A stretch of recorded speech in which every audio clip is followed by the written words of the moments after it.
I can't lie, bro.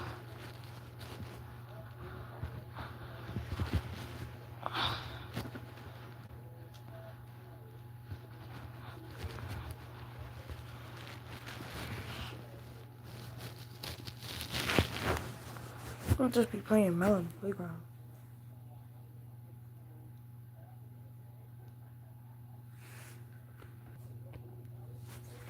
Alright.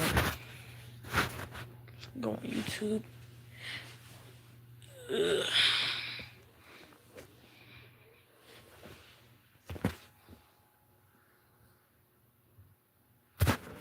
Keep the camera right there. So, today, I wanted to react to, like, you know, what is it? What is it? What is it? This thing called, what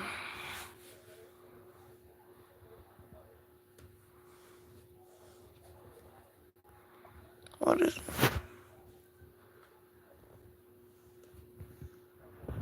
Prehistoric emergence. Prehistoric emergence. We're gonna react to that and see how that goes.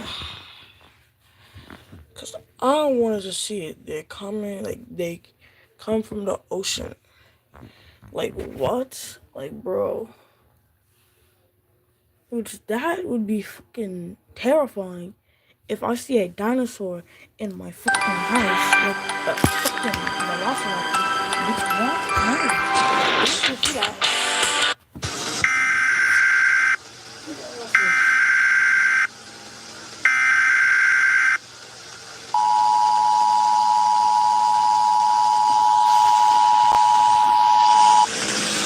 All coastal regions and beaches across the nation are to be immediately evacuated and closed until further notice. All water-related activities, including boating, fishing, and swimming, are strictly prohibited. Unprecedented marine activity has been detected, with reports of previously extinct oceanic species reappearing and exhibiting aggressive behavior. Thought to be extinct species have re-emerged in our oceans. The reason for the reemergence of these previously extinct marine species is currently unknown. Although, it is theorized that the formation of a massive blue hole in the ocean has provided these ancient creatures with an entry point into our waters. This blue hole is believed to lead to a hidden region where these extinct animals have continued to exist. The following species are considered extremely dangerous and are to be avoided at all costs: the Mosasaurus, the Dunkleosteus, and the Megalodon. And Megalodon in the okay. This nightmarish marine predator is considered to be a colossal, monstrous lizard. It is equipped with a mouthful of razor-sharp teeth, capable of tearing through flesh and bone with ease. The Mosasaurus will eat anything, including humans. This behavior poses a serious threat to ocean ecosystems and endangers countless species. Mosasaurs can grow up to over 50 feet in length. Its massive size makes it easily identifiable in the water. The average human can swim at a speed of around 2 to 3 miles per hour. The Mosasaurus can swim at a speed of 30 miles per hour. Mosasaurs have been spotted in a wide range of oceanic climates ranging from tropical oceans to polar oceans. It has been reported that there is an especially high population of mosasaurs in the Atlantic Ocean. Furthermore, there have been several instances of mosasaurs capsizing small boats and consuming the passengers. Beware that mosasaurs will stick their head above the water to scan their surroundings. If you see this, leave the vicinity immediately. This ancient creature was the world's first apex predator. The Dunkleosteus's armored head makes it exceptionally difficult to subdue. Its thick, bony plating cannot be penetrated by standard bullets. Only harpoons and high-velocity bullets can breach its defenses. The Dunkleosteus is about 13 feet in length. Despite its size, it has an incredibly high bite force. For reference, the crocodile has a bite force of 3,700 psi. The Dinkleosteus has a bite force greater than 6,000 psi. Its size and maneuverability allow it to attack swiftly and without warning. The Dinkleosteus is currently being investigated for additional weaknesses. Furthermore, it has been discovered that the Dinkleosteus is very aggressive.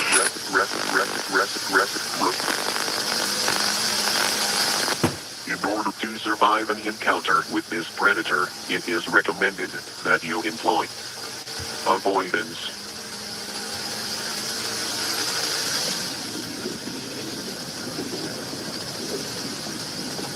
This prehistoric behemoth has once again reclaimed its title as the ultimate predator. Its insatiable hunger is leading to catastrophic declines in marine populations. Megalodons eat up to 2,500 pounds of food a day.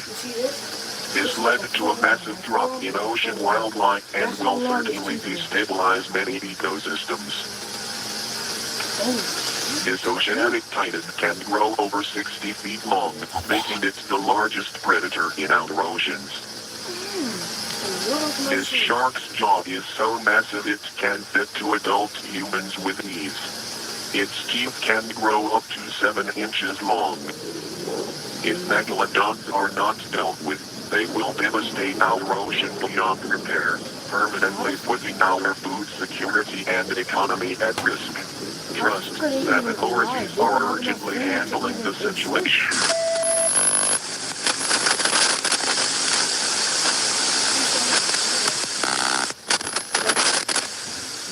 Do your part by cooperating with these instructions and being willing to assist financially with the management of these sea monsters. For now, the ocean is no longer in our control.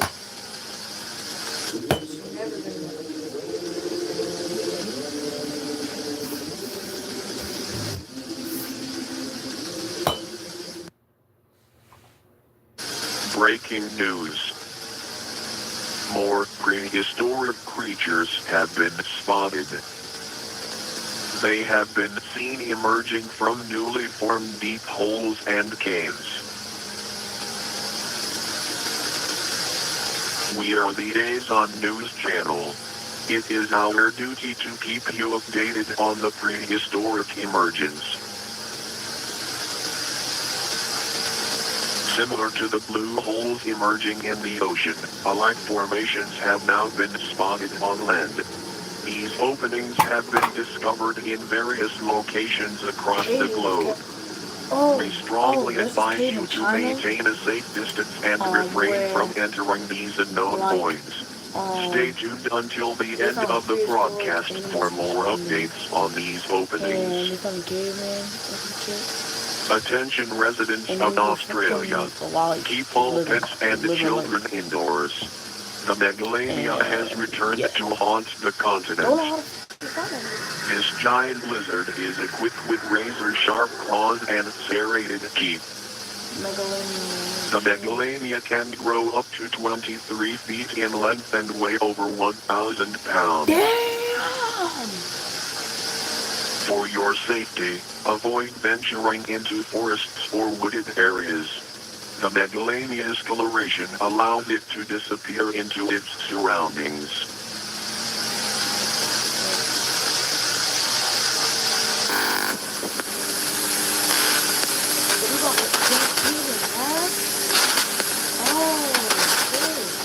There have been several sightings of Megalanias in urban locations.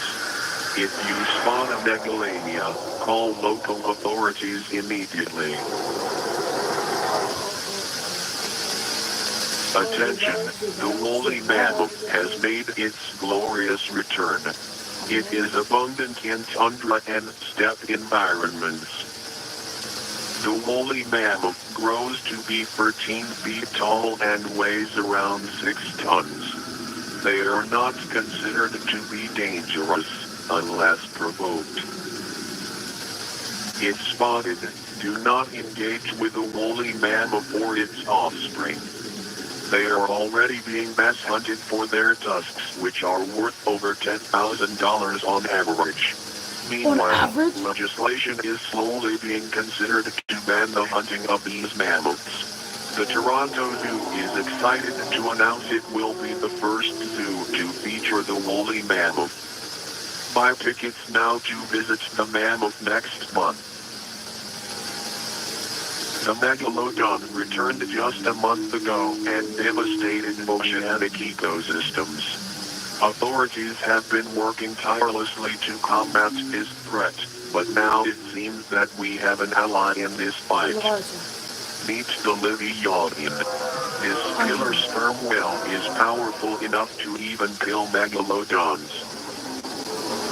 The Livyonian can grow to around 60 feet in length. While its length is similar to a megalodon, it has an advantage in mass.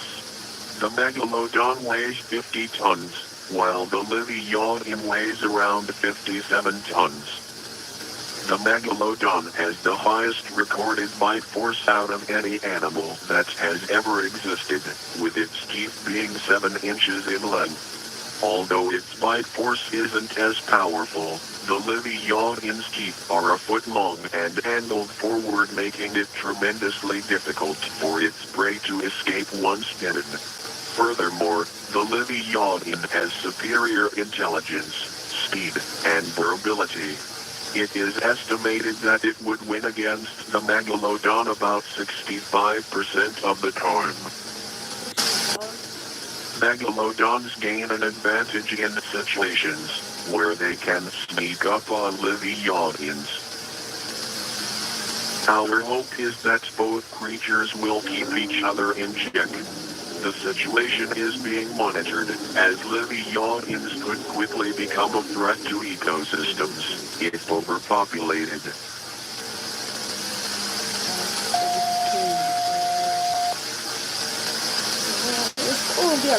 Reports are now coming in. Colombia and India have entered a state of emergency. Authorities are enforcing a strict lockdown, as dangerous prehistoric snake species have emerged. The lockdown serves to protect the citizens and prevent these creatures from spreading to other regions. Both snakes measure around 45 feet in length and are aggressive towards humans. The Titan boa has infiltrated Colombia. It is advised to avoid bodies of water in this region, as the Titan boa is an aquatic snake. On the other hand, the Vasuki indicus is a terrestrial snake. This swamp giant's diet consists of big fish and crocodiles. It will dominate the swamp's ecosystem without challenge. The Colombian National Police are closing off all waterways to prevent this creature from spreading elsewhere. Swamps are being closely monitored for its presence. Not much is known of the Vasuki indicus. It has been seen to attack larger mammals and humans. Citizens are pleading for the army to intervene, as this snake is terrorizing the country. This snake is named after a divine serpent. This serpent is often depicted coiled around the neck of Hindu god Shiva.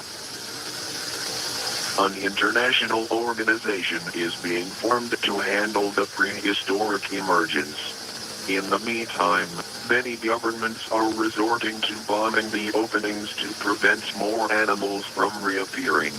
A worker on one of these sites recorded a strange sound coming from one of these formations.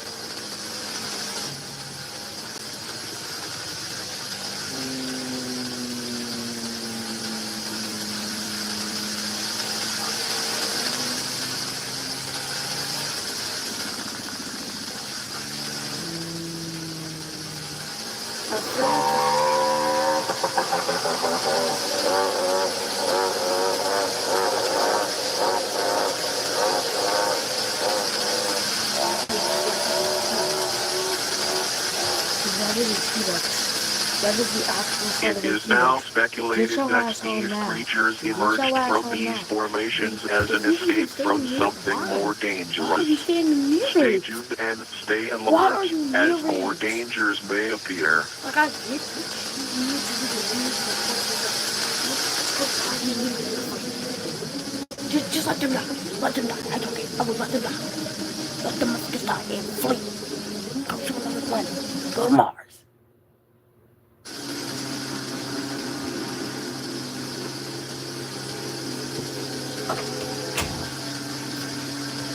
Breaking news. The third fishing boat of this week has been discovered capsized near the coast of Portugal, proving that our oceans have reached an unprecedented level of unpredictability and danger. Unfortunately, there were 4 casualties with no survivors found. There might be loud It has now been confirmed that a mosasaurus has been haunting this region. Attention residents of Australia. Several homeowners in Glen Waverley and Mossman have reported finding Macalania nests in their basement. Furthermore, one of these homeowners spotted a baby Macalania living in their home. If you encounter a nest or infant Macalania, call authorities and your local division of GPAC will be dispatched to handle the situation. A terrifying discovery has been made in Billings, Montana. Mass panic has spread across the Bitches entire are T-Rex, state I called it. as a dangerous creature that we all hoped would stay extinct. Oh, hell no. This creature is known as the Tyrannosaurus. Yep, no.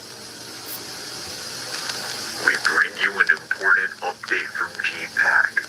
Previously, the member nations of GPAC had a unified strategy of bombarding the formations in an effort to prevent the emergence of ancient creatures. However, GPAC has now officially ceased the bombardment campaign, as these formations are appearing faster than we can close them. In response, GPAC nations have decided to pool their If this ever resources happened to in real life, adapt to the I'm just gonna say prehistoric this emergence now. and Yeah, focus cool. on studying the And origins plus, of scientists these are always gonna bring formations. back saber-tooth tigers and woolly mammoths. New Bitch, legislation why? has been Why would enacted you in do all it in the member first place? nations prohibiting citizens from being Elephants are within 1 smart enough mile of a formation. to know if your a woolly residence mammoth fall is a within woolly this mammoth or a restricted fucking zone, elephant. GPAC will Bitch, offer there is no assistance difference. with There's even relocation. woolly rhinos, and woolly rhinos are fucking dumb, and they look like Attention, fucking Texas. unicorns. A Fuck massive shit. flying predator has been spotted I terrorizing would the rather region. die than live. Authorities have identified the creature as Quetzalcoatlus northropi, one of the largest flying creatures ever known, and possibly the It biggest has a pterosaur. wingspan of 36 feet. While it has been confirmed in Texas, And it has a experts spear for a believe it mouth. will soon migrate to surrounding areas. The Quetzalcoatlus stands I'd at rather just let it 16 loose. feet tall and weighs around 500 pounds, making it a fearful sight on both land and in the sky. With a terrifying wingspan of 36 feet, this creature casts a large shadow on the ground below. 36 feet. If you see it, experts like advise you to seek shelter in tight three- spaces such as under vehicles 3.5 or years. inside narrow alleyways, as the Quetzalcoatlus prefers open areas for its hunting.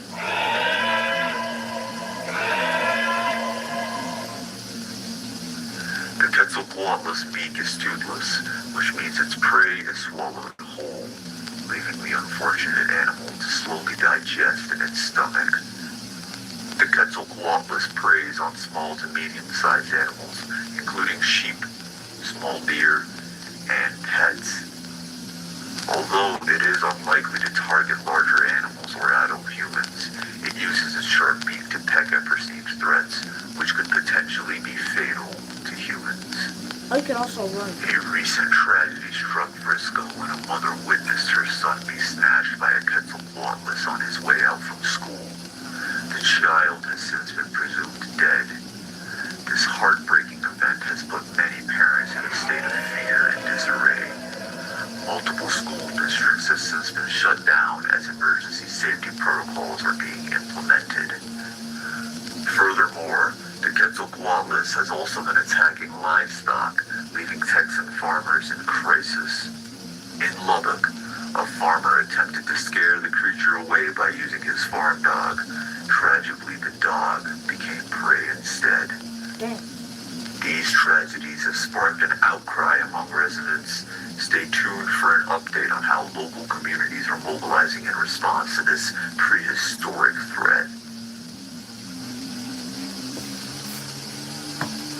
Ubi, the beloved woolly mammoth who has been a star attraction at the Toronto Zoo for over a month, has tragically fallen ill with tuberculosis. Despite the best efforts of veterinarians, Ubi has sadly passed away.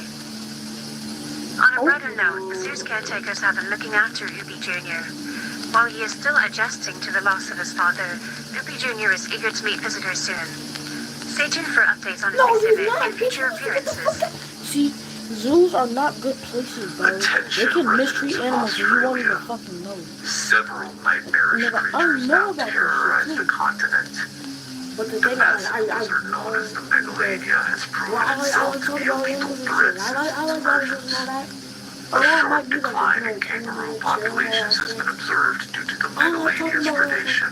but I just Kangaroos are stopped after a crucial little to bit because maintaining Australia's I had environment, to. as their grazing prevents the overgrowth of vegetation and their droppings aid in seed dispersal. Without them, the health of the entire ecosystem is at serious risk.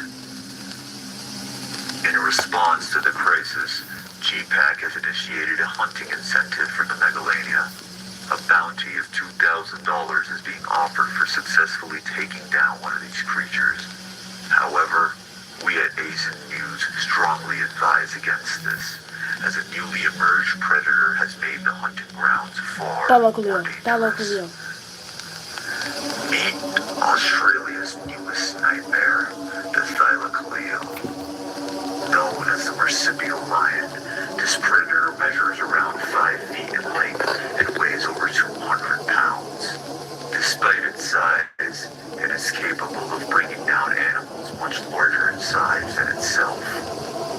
With a bite force equal to a modern-day lion, the Thylacoleo will easily disrupt the ecosystems. Unlike most predators, it does not rely on its canines. Instead, its front incisors are its primary weapons. Its bladed premolars are perfectly designed to shear through flesh and bone. Furthermore, this marsupial is an ambush predator that utilizes stealth against its unaware prey. Surviving an encounter with a Thylacoleo is highly unlikely. However, to improve your chances, do not run, avoid sudden movements, and make loud noises to deter the predator. The emergence of the Thylacoleo has made Megalania hunting even more dangerous. With its arrival, the kangaroo population faces an even greater risk. Consider making a donation to GPAC to help expand their resources and capabilities in managing the ongoing crisis. Yeah, In we're good. further news, the No. majestic Brachiosaurus has re-emerged, attracting visitors from around the world to witness this legendary creature. For your safety, avoid close proximity to the titan, as its sheer size could Animals, result in I know accidental that. trampling. Bro, A as safe soon as you get distance of stuck at least on, it 1,500 goes feet inch by is inch because recommended. it moves so slow. This dinosaur stands at So it stops approximately in the 40 feet tall and weighs 30 tons, equivalent to the mass of 4 African elephants. This reptile's neck alone stretches 30 feet If you're gonna be in a couple, length. you're gonna be While slow many shit. celebrate its return, environmentalists are raising concerns that the Brachiosaurus could have a detrimental impact on our environment. The Southern Rocky Mountain Project focuses on carbon offset efforts to combat climate change. This is accomplished by restoring and protecting forests, which in turn will absorb greenhouse gases. Unfortunately, Brachiosaurus have wandered into these protected forests, and with their herbivorous diet of 400 pounds a day, they are slowly consuming the very trees that the project has worked hard to restore. This has also sparked a heated debate. Some activists call for the removal or hunting of the Brachiosaurus to preserve the environment.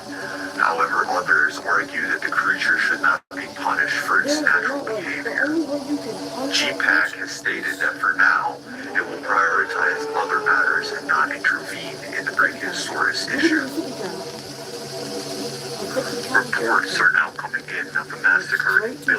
Montana. An estimated 313 people have been mauled, with several others in critical condition. Please bear with us as we work to gather more details.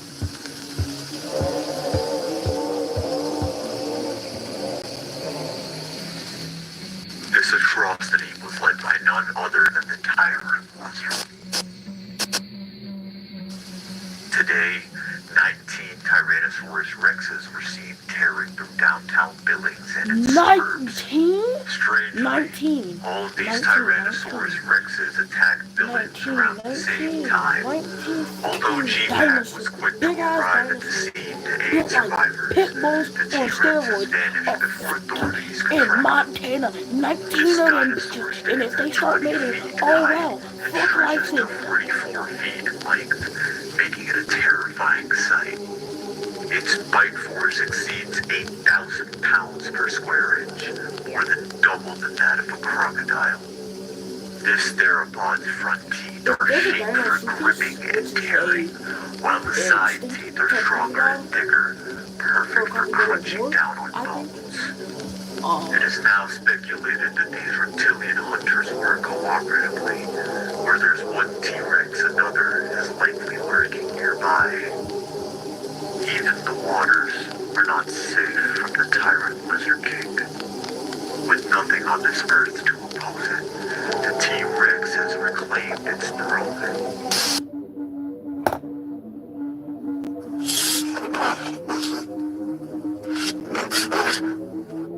Yeah, but I thought that because Are migrating towards neighboring states. This has spurred many to purchase firearms in a desperate attempt to defend themselves against these prehistoric threats. Firearm sales have surged, leading to shortages and rising prices, making it difficult for mothers to obtain.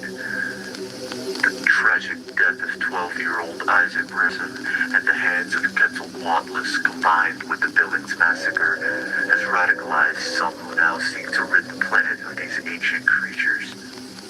We strongly advise against this thinking. Civilian firearms should only be used in self-defense, as these creatures are extremely difficult to kill. The best chance of survival is to fire at them to scare them away. Any close encounter with these animals is very dangerous. Reports indicate that T-Rexes have survived headshots, sparking suspicions of supernatural origins. However, scientists at ASIN News suggest that the resilience is due to the T-Rex's proportionately small brain, rendering headshots less effective and making this dinosaur nearly unkillable. A particular T-Rex, distinct in its appearance, has captured public attention. It has been nicknamed the Deva, and its existence remains a mystery. The prehistoric creatures now haunt the ocean, the land, and the sky. Nowhere is safe.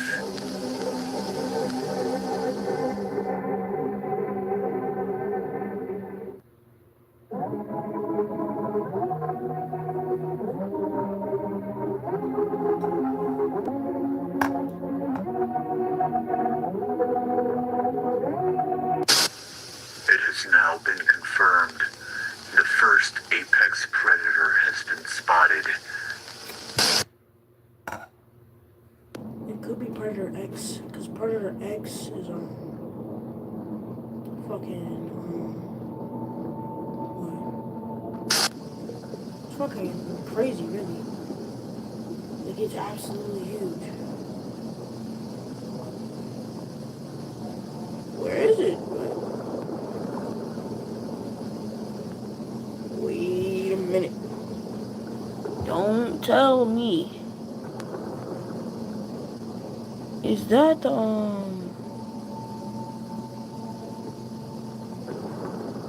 Indeed that shit is. Indeed that shit is. Oh my god. It's cambrous. The end part is cambrous. They use jet propulsion. jet propulsion to move their giant ass bodies. And there's like two gas chambers. They're like this right here, like this metal bar. Alright, so this right here, like the end, pretend that's their head, right? So like right here. Welcome everyone to ASIN News. Our responsibility is to keep you updated on all developments concerning the prehistoric emergence. We acknowledge that our last broadcast left viewers unsettled. Notably, an unexpected video of a mysterious statue with strange sounds interrupted our channel. It appears ASIN News was targeted by cyber attacks. The glitches and interruptions you witnessed are suspected to be a prank meant to instill fear. An investigation is already underway. Furthermore, GPAC has asked us to announce that they are actively mobilizing global military forces to effectively manage the prehistoric emergence. Until troops are fully prepared, please rely on local authorities for emergency assistance. In other news, some of Earth's very first apex predators have reappeared. The first apex predator has resurfaced. This creature is called the Anomalocaris. This arthropod is estimated to be around 2 feet in length. Although it may not look imposing, it once ruled the Cambrian seas. While it was believed to prey on hard-shelled animals, we have now observed that the Anomalocaris feeds on softer-bodied creatures. Unlike most of the prehistoric creatures that have emerged, Anomalocaris has surprisingly positive effects on today's environment. Consider shipworms. These invasive pests cause billions of dollars in damage each year. Shipworms burrow into wooden structures such as ship, piers, docks, and they consume the wood until these structures are destabilized. Their larvae hatch in the ocean and swim freely until they locate a source of wood. Then, they burrow into the wood, growing and digesting more as they develop, ultimately weakening the structure.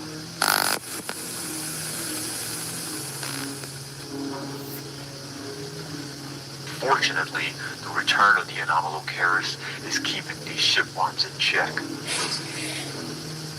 This emergence is unexpectedly beneficial. Many welcome the Anomalocaris' presence in our oceans.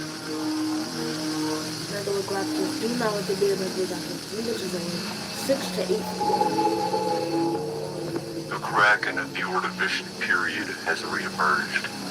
It is known as the Camarasaurus. Camarasaurus, yeah.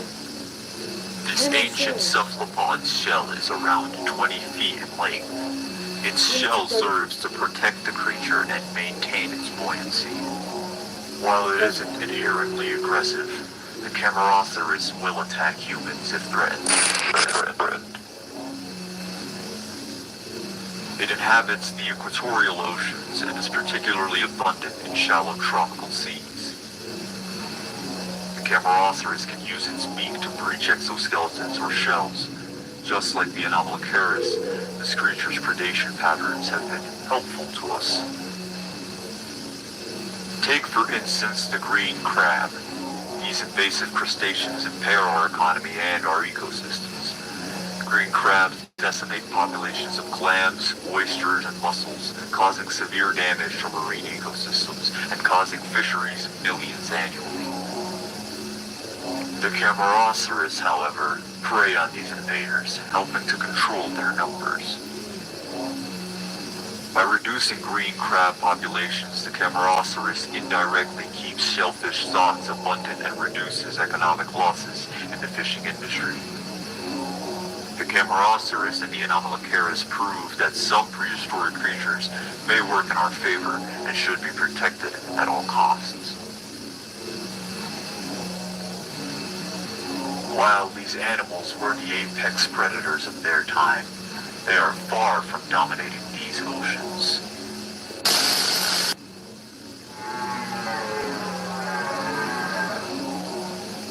Recently, Thai fishermen caught a group of wild Anomalocaris. The creature immediately became a sensation in Thai restaurants. Now, we're witnessing a spike in demand for exotic prehistoric seafood. Many fishermen have expressed interest in capturing these creatures. This could be an issue for we have This could be an issue for we may undo the positive effects these animals had on the ocean by overfishing them. Activists are starting boycott campaigns on restaurants that are planning on serving Anomalocaris tempura and Chimeroceras calamari.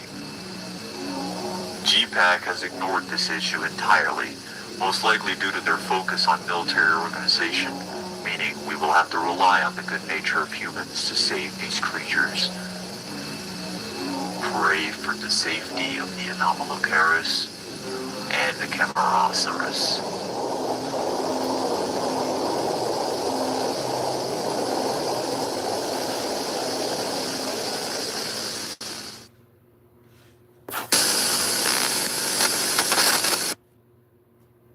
Don't want to know what the fuck that was. Well, that's over. Do I have any viewers yet? Tap to end your YouTube. No, tap to end your YouTube screen capture session. No. No, I'm just trying to see how many viewers I have. I don't have any. Not allowed that. What are you talking about?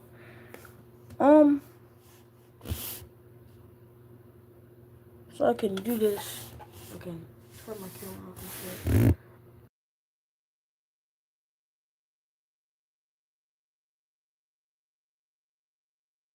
I'm pausing. Alright. No viewers. No viewers right now. So you just watch the entirety of Prehistoric Emergence. Alright, yeah. We're reacting to Perpy. Yo, what is good, y'all? It's Perpy. Welcome back to another video. Okay, I'm not gonna lie, I know it's been a while, man. I haven't posted in a minute, and that's because my computer actually freaking broke. But it's all good now, you feel me? I got it fixed, man. My computer was broken for about a week, so for about a week, I was just sitting there, just bed rotting, not doing nothing. And of course, y'all know, every time I take a break and I come back, the curls just keep getting better, man. The hair just keeps growing, yes, sir. But yeah, I'm gonna waste no time, you feel me? We're back, you know. I'm back to daily uploads, you know. I gotta be on that grind, you feel me? In this video, we have a very interesting character, and in every other video I make, we always look at interesting characters, you feel me? That's just how this channel works. Today we have an OF girl who I don't even know how to explain it. I'm just gonna have to show you guys the content. I'm not gonna yap too much, you feel me? No super long intro like I usually do in my videos, so you know, just sit back, you know, all the way back, relax, go grab you a snack, go grab you a beverage, you feel me? Hey, let's go ahead and jump right into it. So boom, we are on the phone, man. Also, I know I look high, bro. I don't know what's going on with my eyes, bro. Like, my eyes have low-key been irritated these past couple days. Like, I don't know what's been going on. But yeah, man, we are on the phone. We're gonna go ahead and pop open Instagram because this is where this person resides. So boom, this is the person we are gonna be looking at today. Callme.Cynthia. Now, this person off rip, when you land on the page, they have a very interesting looking appearance, and honestly, this content is just very weird. We're gonna go ahead and take a look at it. Pretty much this girl's been going viral for her appearance. I don't know, like, if this is some type of fetish content. She has like these two teeth that just stick out. I don't know. I'm gonna show you her videos. You're just gonna see it's just very, very weird content. So this video right here, I think, is her most popular video. This is the video that she went viral for.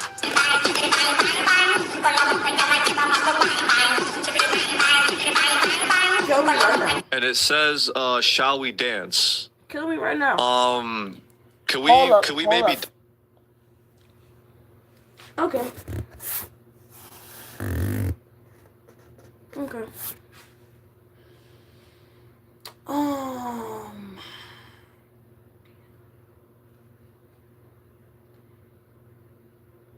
Bitch. I can't lie to you. I don't think anybody's gonna want to hit that, bro.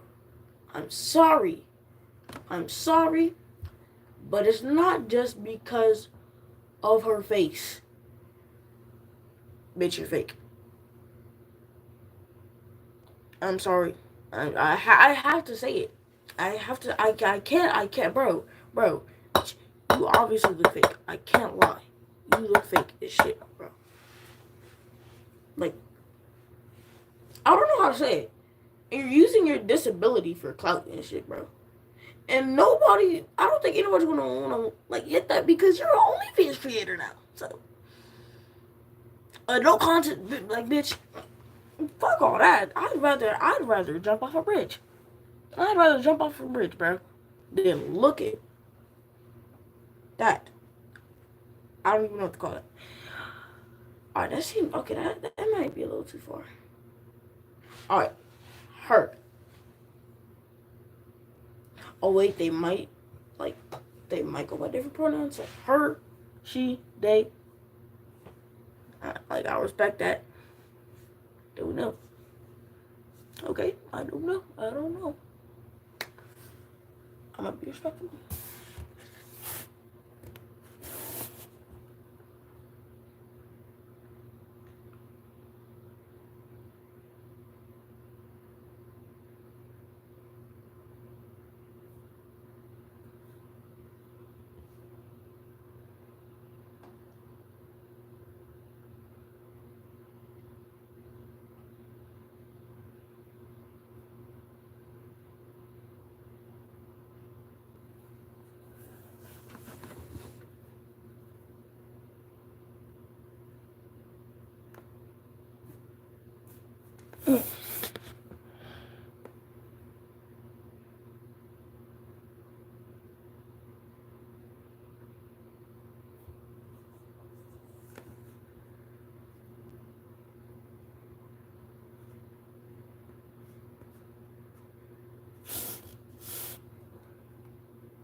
We finna do this, bro. I don't care. I'm watching all of them. I watched that one. Barely watched that one. No. Yes. I think. I don't know. I started watching that one because I got confused. Because I was like, wait. Is he G? I'm not trying to be disrespectful, but I'm going to say G-A-Y. Because I don't know. We're going to watch it.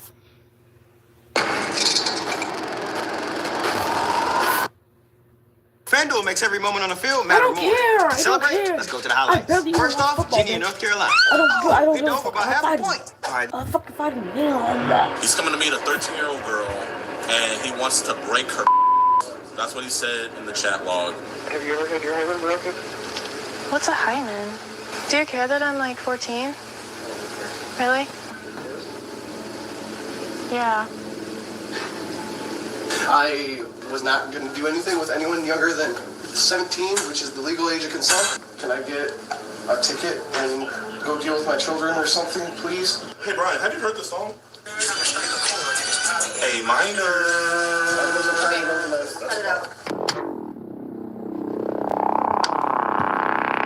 Chat! I know a lot of you guys are like, Dion, I thought you said you weren't ever going to make a video again. I thought you said you weren't ever going to be outside again. But I'm happy to see you guys, man. Thank you guys for everything you have done, everything you will do. Thank you for the support. I need you guys to meet probably one of the most realest creators. My man, Scared Jingle. So, first thing first, man, I'm going to be streaming on Twitch. I'm going to be going crazy on here, man. Hey, Siri, how many days has it been since January 13th, 2022? It was 854 days ago. That's how long it's been since I've last seen you guys. We're back, man. Justin, if you can, I want you to show them the setup. Show them the hidden cameras. So he's going to come in through the door. Hey, how you doing? I'm a player. Oh my gosh, nice to meet you. Oh, you want me to sit over here? Okay. Not even knowing, boom, 4K. You guys can't even see the camera. He's in 4K right now. So he's going to come over here. Is this a camera? Oh, is this a camera? Oh, where's the camera? I don't see the camera. And then he's going to sit down here. Boom, 4K again. So we got a dude who has 2 kids. He's coming to meet a 13-year-old girl. Hold up.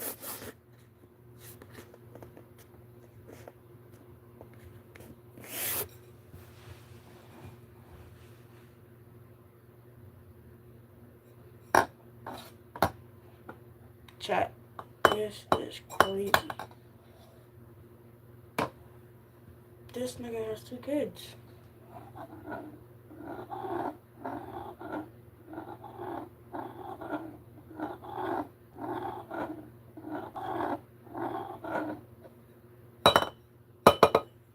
I'm gonna go get a snack. I'll be back.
Yo, what's good? I'm back.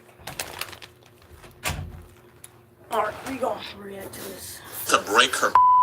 That's what he said in the chat log. Yeah, man, so we're just waiting for Brandon to put his kids to bed, and then he's gonna come. He wants to watch Shrek. But ask him, like, what his stroke game is like, and ask him to demonstrate it on the pillow. And be like, yeah, just show me your stroke game. Like, kind of have some fun with them on the stream. He said that his favorite scene in Shrek was the donkey and the dragon kissing. That's a good one. Chat, stop asking for her Instagram. Stay focused. She's a 14-year-old girl. You're weird. Bro, when is he coming? Chat, he's putting his daughter to bed. No one's ever done this on Twitch. I talked to Twitch reps, and I was like, has anyone ever done this on Twitch? And they were like, no. They were like, the only person we could think that would do this is Ice Poseidon. So this is your first ever catch, right? So how excited are you? I'm more nervous than excited. You know what's so funny? It's the funniest thing because everybody was like, I knew he was gonna come at. He's such a sellout. How can you do this? And they'll be like, what about Jesus? And then like, it's just so funny because they just look like they're defending predators. And it's like I don't even have to say anything. I just read the comments and it's like, so he can't catch predators. And then they're like, wait, no, that's not what I'm saying. It's just, and it's like, bro, it's like a hill you're gonna die on. Like you can't fight that battle. I mean, it's God's work. That's literally what my pastor said. Oh wait, can you tell them some of the things that the predator was saying? He did say that he's big enough to break me, which I'm taller than him. He's 5'6" and I'm 5'10", so. Did he actually like have a conversation with you, or was it just only talk? He had a conversation. He just seemed like a simp, like a big simp. We can't say, she meant to say simple. Twitch, come on, please, Twitch, come on. Like, Twitch, it's my birthday, bro. Twitch, we doing God's word. Twitch, please. It's been 858 days.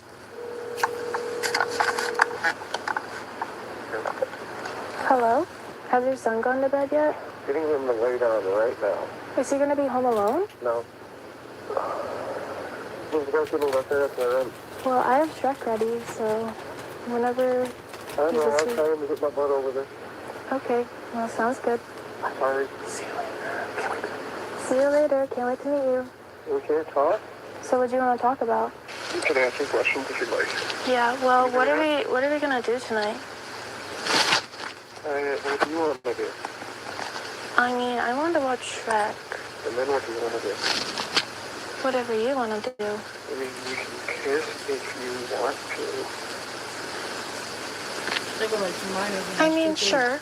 Or do you want to do more than that? Maybe. What do you mean, maybe? I want to know what time you're hurting like. Well, I just think kissing is so first grade. Well, I mean, yeah, it is. But you said you're a virgin and you know it hurts the first time. How do you know that? Have you ever had your hymen broken? What's a hymen? It's like a little piece of skin that is in your that when you the first time, it's called popping your cherry. Oh, yeah, I didn't know that. I'll be okay. I'm strong like the dragon from Shrek, so. Was that funny? Sure, you can handle something my size the first time. Well, do you want to be my donkey? My donkey? What, you mean take your first time? Sure.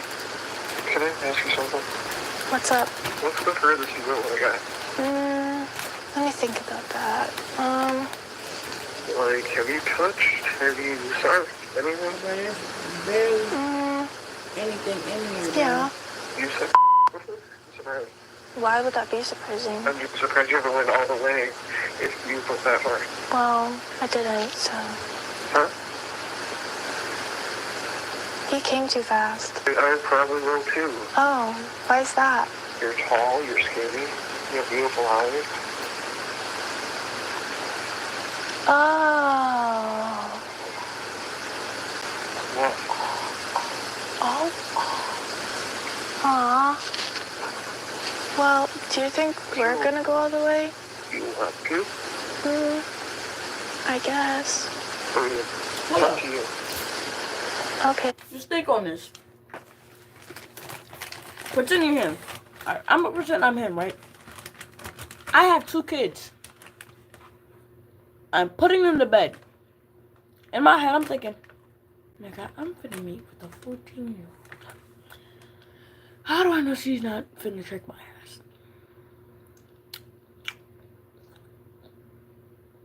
Exactly my fucking point, bitch. Exactly my point. I would be like, I have 2 kids I have to worry about. And being a predator means I could possibly go to jail for at least 10 to 20 years. Motherfucker, no. I'm going to think about my 2 children. Think about your children before you do some shit, dumbass. I just don't want to get, like, predators. That's why I bring you a couple Like, condoms. that's really got me heated, bro. Oh, okay. I want to see one. I've never seen one before. Really? So, is your son in bed yet? He's laying down. I'm just waiting for him to pass out. Well, I mean, if you want to send me your address, I can be on the way in a few minutes. a few minutes? I'm gonna send it now. I have a question. What? Are you getting mad if I kiss on you, like kiss on your thighs and stuff? Kiss on my thighs? Yeah. Will I be mad? Yeah, like kiss on your thighs and you. I mean, if I give you permission. Okay, well, see you later. I'll let you know if my son goes to sleep. Okay, yeah, let me know. See you later. Okay, bye. Oh yeah, buddy. You're done. You're done. You're done. This dude's You're done. wild, bro. You're done. You're done. I know it sounds graphic, but I didn't want him to release and then get clarity. You know what I mean? Yeah, we don't want that. Not until he gets here, at least. Yeah. Because then it's too late for him. It's too late. It's already. If you're reading this, it's too late. And they're reading it. We're reading chat log right now. It's been too late. It's been too late. The moment he messaged, it's been late. Babe, did you hear that? Did you hear what the dude was telling the girl? A little bit. You're not watching, are you? I was watching. The biggest moment of my career. Hey, Babe, I'm watching. oh, she's hanging out with her guy best friend right now, and I'm like, babe, I'm like, why are you hanging out with him? Like, y'all can hang out tomorrow, y'all can hang out any day, but it's like, why this day? Right. Like, I don't care that they hang out, but it's like, why today? He's taller than you. It's all over it. It's not that crazy. But like, he's over at her house, and like, I guess they're like watching a movie or something, and it's like, bro, why tonight? Why not watch me together? This is better than any movie, any streaming platform. Yeah. Babe, why are you hanging out with him tonight? Oh, God. Can you stop? Can y'all at least watch it together? Babe, leave me alone. Let me talk to Jamal. My baby sleep. I'm about to watch a movie on Netflix. All right, bye, baby. I love you. Again. Son's asleep. He's ready to be on his way. I farted when I like yelled. He said, his son's asleep. Do you still want me on my way? I said, yeah, sure. He said, you sure? And I said, yeah. Yo, everybody, like for real, like no joke stuff. Just say a prayer for protection, man. If you believe in God, y'all. We're gonna get this dude off the street. I know we've been joking around a lot, but like, bro, bro gotta go. All right, everybody, like make sure your phone. Make sure your phone's on silent or vibrate. Did you just leave or? I've been on the way for a little bit. Okay, so how far away are you? Like Celebration Cinema North. Oh, okay. Are you sure you don't want to just talk out in the car? I mean, we can, or for a little bit, we can see if we actually connect. I'm sure. I don't want to, like, just make you feel uncomfortable. No, it's okay. I mean, like, we're gonna watch Shark 2, so. We can always watch it on the phone and talk. Well, I've been on the TV, it's okay. You don't smoke or anything? No, I don't smoke. I'm down to try, though. I have my pen. Really? Yeah. Okay. You want me to park it like the side of the road, or? Did you just get here? Can I answer your question? Yeah, what's up? Why are you in the older guy? By the guys your age. I just feel like I'm pretty mature for my age, so. So did you shower? I did, yeah. Just a random weird question. Not that you're going to be like, oh, you're short. No, it's okay. Where are you? In my house. I'm here. Okay. You want me to come in the front or the back? Just park in the front. Oh, yeah, I see you.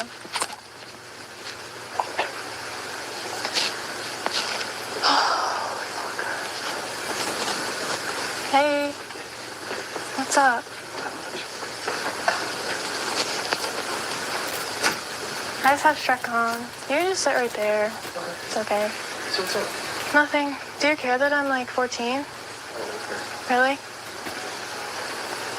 That's cool. Hey, I do have a question though. I was thinking like I wanted to see like your stroke game, so could you like take that pillow and like put it on the floor and like show me it? What? What do you mean by stroke game? I think you know what I mean. No. I don't know, just like stroke it on the ground. I'd rather you take the pillow. Just the red one. Plus, look what it says. Uh-huh. Isn't that so Skibbity Toilet? That is fine. Wait, say Skibbity Toilet. Skibbity Toilet? Do you know what that means? Me neither. I just like saying it. Me? I'm strange? Yeah, you want to see my stroke game? Show me. Wait. This? Like, on the ground. Like this? Yeah. This nigga has 2 kids. How is this weird? By the way. I gotta go. I'll be back. Give me a second.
Mama got my good. Yeah, but we got garbage. Beach up. Yeah, but I would do that. Yeah, but I would. No, my phone's not recording or anything. No, it's okay. Yeah. I think I'm gonna go get like a cupcake or something. Do you want some Predator pasta? How you doing? You're dragging it. I wasn't doing nothing. You're okay. Yes, sir. Yep. I'll make sure to do that. I wasn't gonna send you this piece of hand. I knew that I was not trying to do anything. I had 2 kids. I was, like I said, I was just trying to come over and hang out. I'm not trying to do anything sexual. I did not have any sexual contact, no sexual talks with her. And that's why I was so confused about her telling me, like, why are you telling me to do that? Brian, can you sit down first, please? Yes, sir. I know about the whole child predator stuff, and I am not trying to do child predator stuff. I am not involved in that. I was not going to do anything with anyone younger than 17, which is the legal age of consent. I understand that fully. And what do you have to do really so fast? because both my ex-fiancés were 17 when they got pregnant with my first child. How do you typically go for? No, at that time I was, and I do not. Sounds like you're still doing it. No. But this time you went 3 years below 14. Yes, and I wasn't realizing that she was 14. I thought I was going to ask her ID if anything happened, and So after it happened, you would have asked? No, before. What? Brian, do I have permission to hear? Yes, you do. Thank you. Let me take on. Then you said at some point. Do I have permission to leave, sir? After you take my picture of my... We have some more questions. That's fine. You said you started writing Mad if it goes to more. because I didn't realize, like I said, I didn't realize that about the age.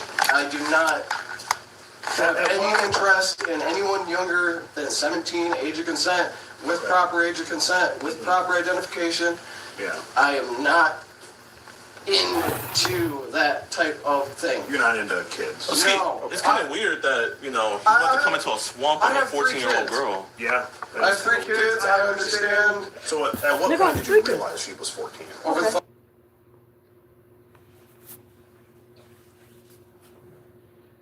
And they got 3 kids. I know it's the shit out. Ew.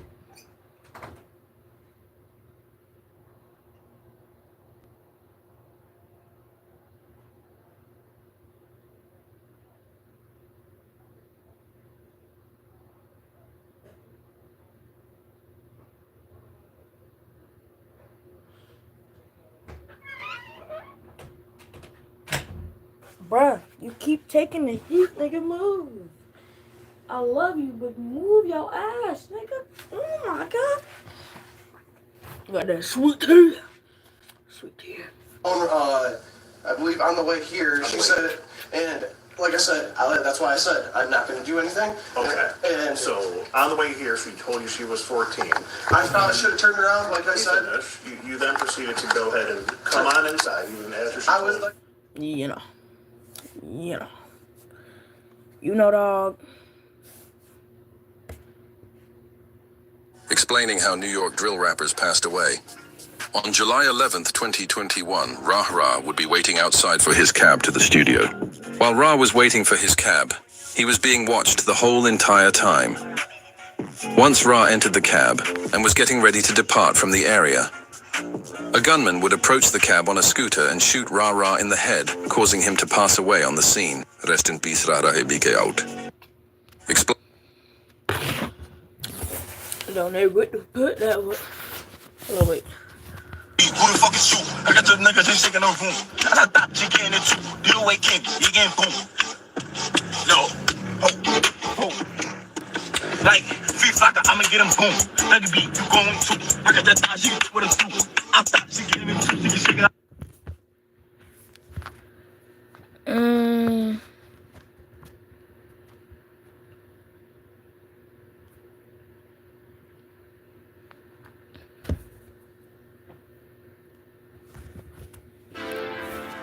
Herbie.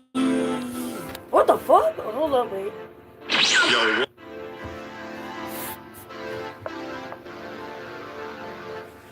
Yo, what is good, y'all?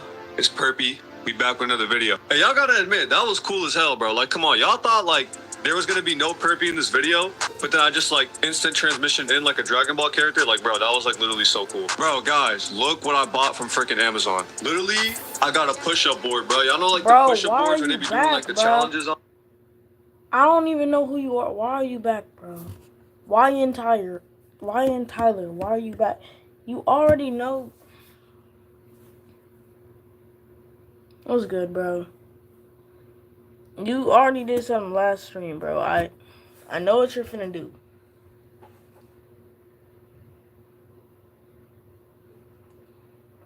I know what you're finna do. Alright, bro. Alright. Oh, Quinn? Wait a minute. Yo, when you get in here?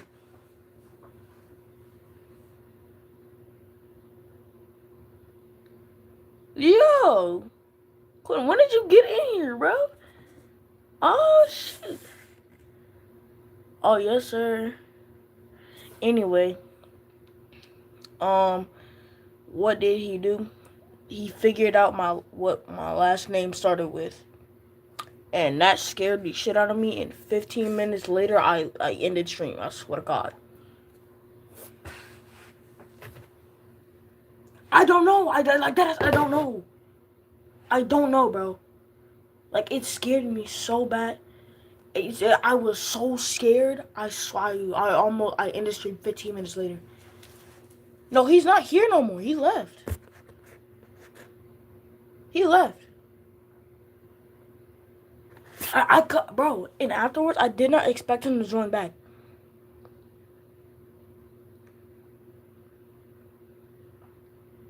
He might join back. I'm not even, I'm being so serious.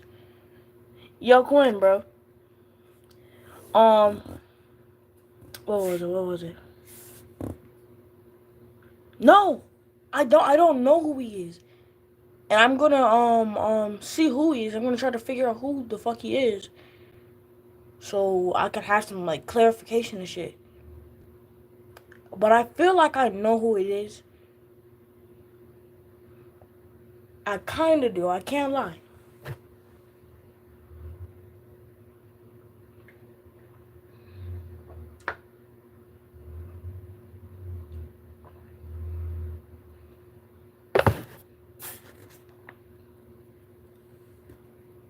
That's what I was thinking.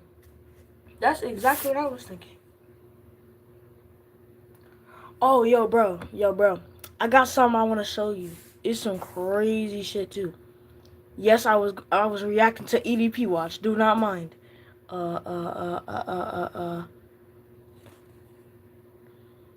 What is it? Prehistoric Emergence. Shit is scary as fuck. I swear to God. Watch this.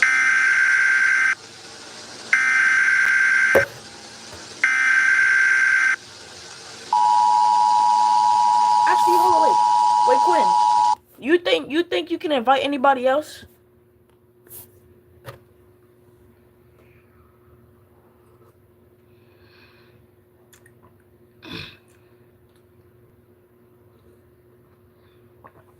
Alright, bet.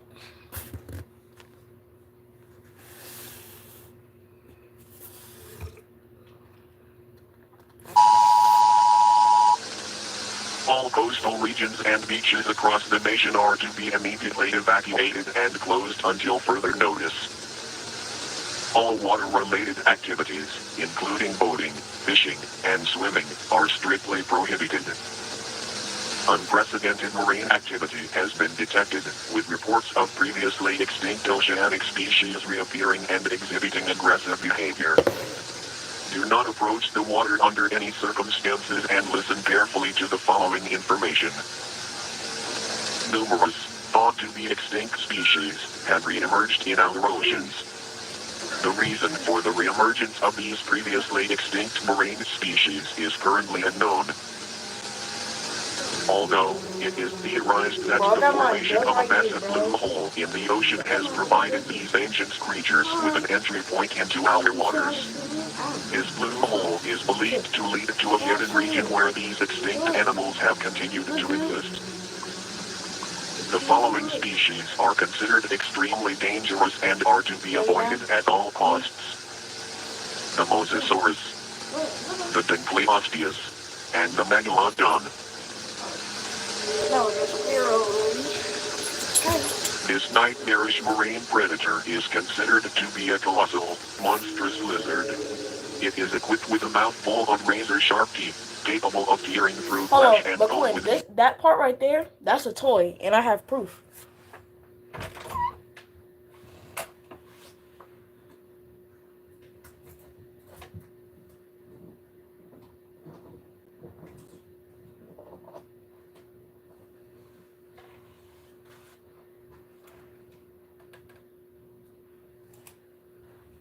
Look, got the exact damn thing, bro.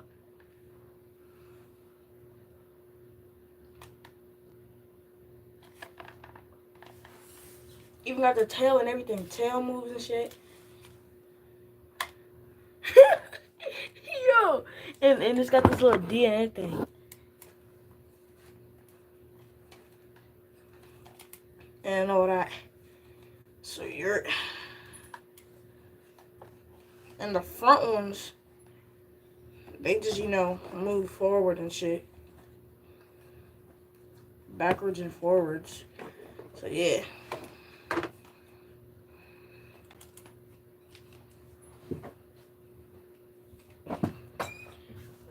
And Quinn, I'm gonna have like 2 more things to show you, because it's actually crazy. Yeah, that's like, when I first got it, I was like 10 when I got it or something. I was like, I need to cop that. I copped it. It was at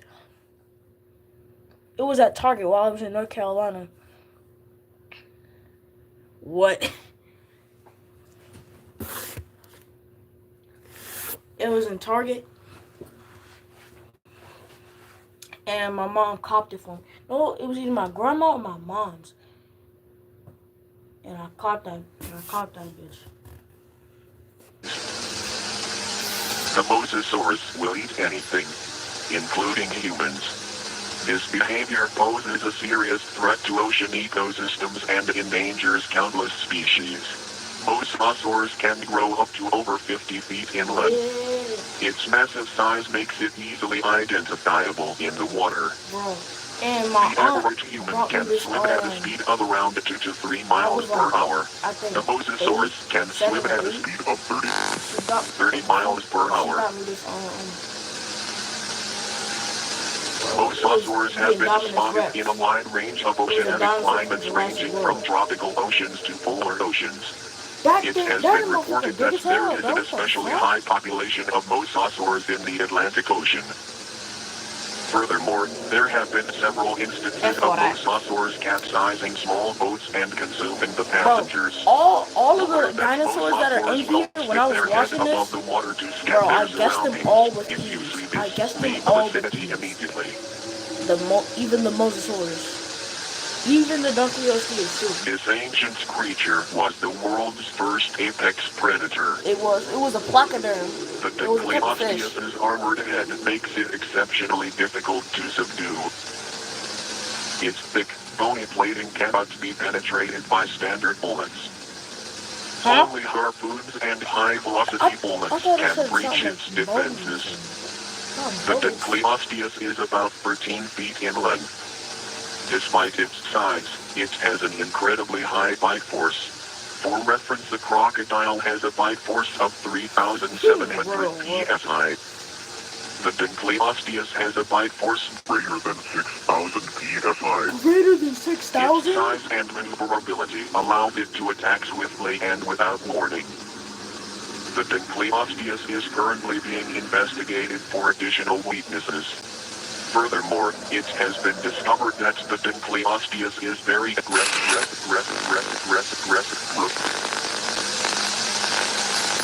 In order to survive survive an encounter with this predator, it is recommended that you employ avoidance.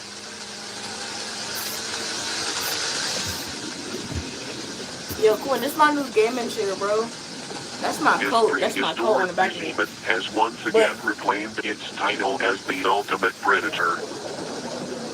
Its insatiable hunger is leading to catastrophic declines in marine populations. Megalodons eat up to 2,500 pounds of Bro, I don't food know a how day. much this costs. This But I'm led trying to a to get, like, massive a drop in camera ocean wildlife and so I will can certainly react. destabilize No, many actually, I'm trying to get a computer. I'm ecosystems. trying to get a computer and shit.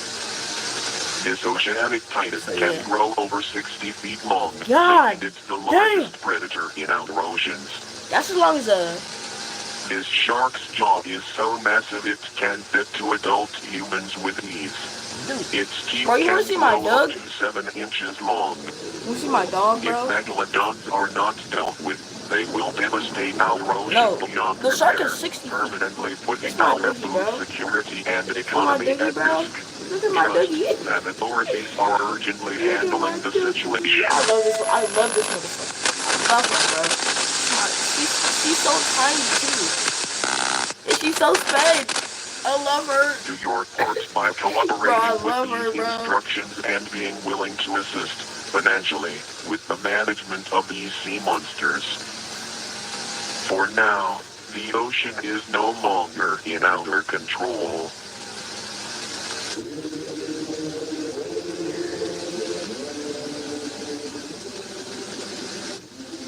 And this is the entirety of season 1. Breaking news. More prehistoric creatures have been spotted. They have been seen emerging from newly formed deep holes and caves. Oh, when there's a cave, there's a prehistoric cave in China with fucking prehistoric animals and dinosaurs and that shit. And they found a caveman in that motherfucker. Prehistoric emergence. They found a caveman in there. Similar to the blue holes emerging in the ocean, alike formations have now been spotted on land. These openings have been discovered in various locations across the globe. We strongly advise you to maintain a safe distance and refrain from entering these unknown voids. Stay tuned until the end of the broadcast for more updates on these openings. Attention residents of Australia. Keep all pets and children indoors. The Megalania has returned to haunt the continent. This giant lizard If I even first heard about the Megalodon and shit being there, you already know there's gonna be like a T-Rex. There's T-Rexes too in the United States, Montana. So if I hear a T-Rex outside my fucking window, best believe I'm taking a 12 gauge shotgun, shooting that bitch in the face and killing myself on the spot. I don't care. Disappear into its surroundings.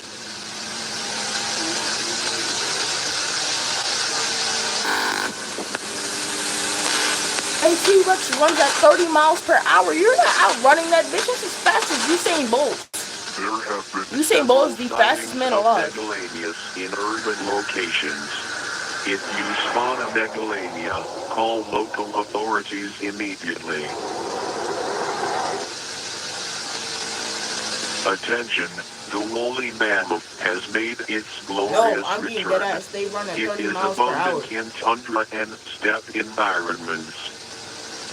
The woolly mammoth Because they have so grows much to be muscle in their 13 legs, feet it allows them tall to and like weighs get around a 6 like tons. long burst of speed. They and are boom, not they're considered running to fast be as hell. dangerous unless provoked. If spotted, do not engage with the woolly mammoth or its offspring.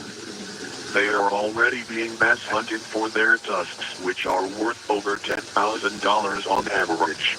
Meanwhile, legislation is slowly being considered to ban the hunting of these mammoths. The Toronto Zoo is excited to announce it will be the first zoo to feature the woolly mammoth. Buy tickets now to visit the mammoth next Nice. I month. haven't even eaten dinner, bro. The I only had Megalodon returned breakfast and a just a snack. month Today, ago that's about and it. devastated oceanic ecosystems. Authorities have been working tirelessly to combat this threat, but now it seems that we have an ally in Hold this up, fight. Quinn, I'll be back. Meet the Livionian.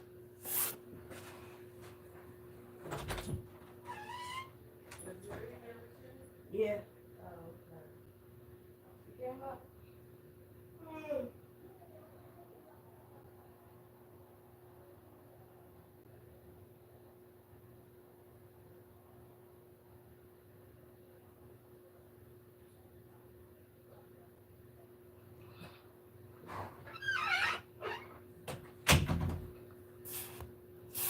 This killer sperm whale is powerful enough to even kill megalodons. The Leviathan. The Leviathan's a big Livionian ass can grow to around 60 feet in length.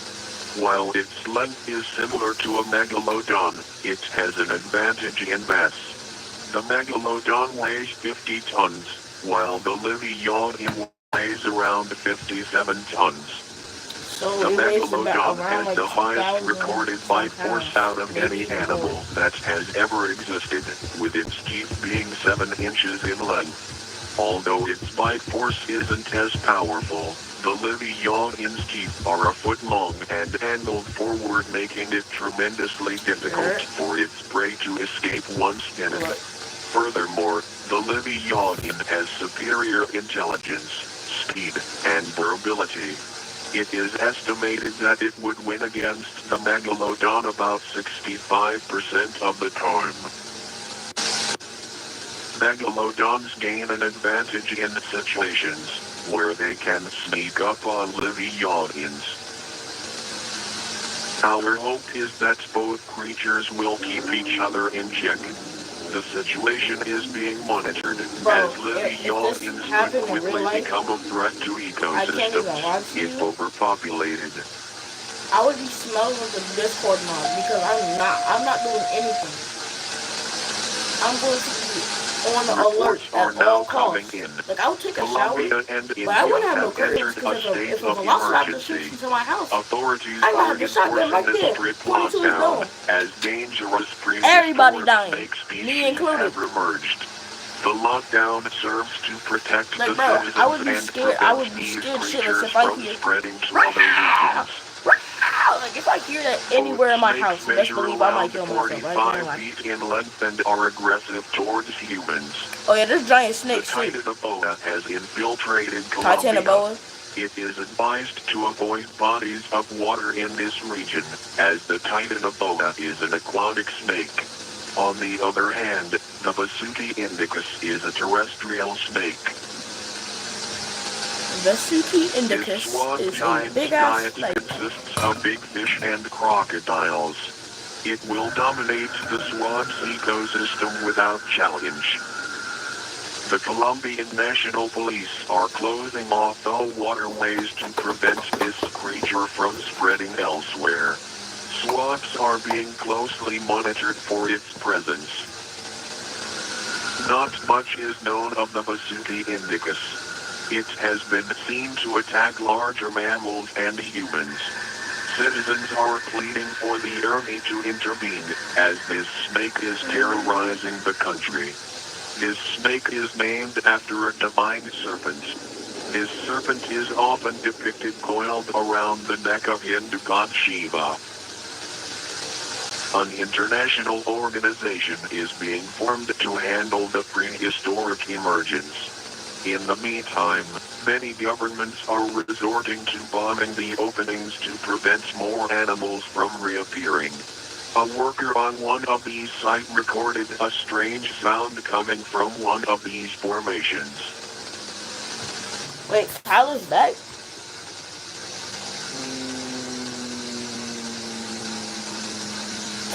Tyler's not here. Tyler's not here.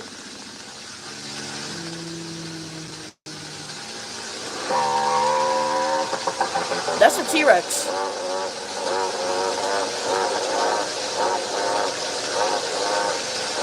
Oh, yeah, that's a T-Rex, by the way. That's how they actually sound. It is now speculated that these creatures emerged from these formations as an escape from something more dangerous. Stay tuned and stay alert, as more dangers may appear.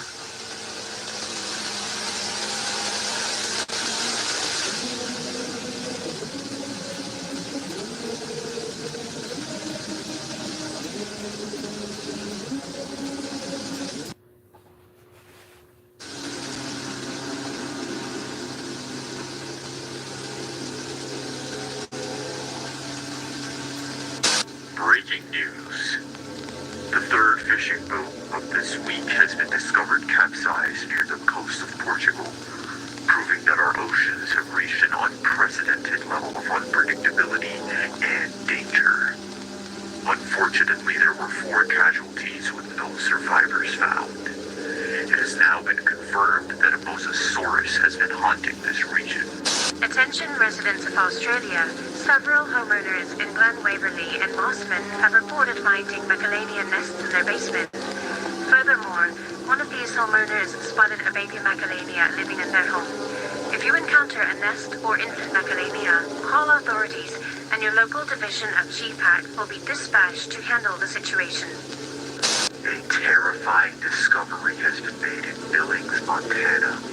Mass panic has spread across the entire state as a dangerous creature that we all hoped would stay extinct has reemerged. This creature is known as the Tyrannosaurus.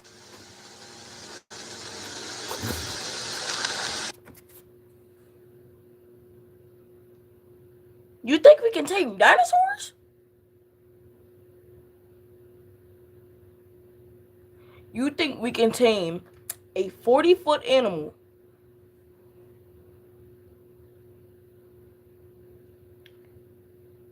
You think we can tame a 40-foot reptile with big-ass teeth that is meant to clamp down on a neck? But elephants are herbivores. Like, yes, they can be aggressive at times, but they are herbivores. They don't eat meat. They don't have the predatory, they don't have, like, the killer instinct predators do. Exactly my point. And when elephants see us, they have a chemical in their brain, like we do, called dopamine, which means, like, yeah, they eat plants, and they think elephants think we're cute. They have the same chemical in our brain as we do, called dopamine, and they, like, you know how we see dogs and we think, oh, can I pet the dog? That's what they think about us.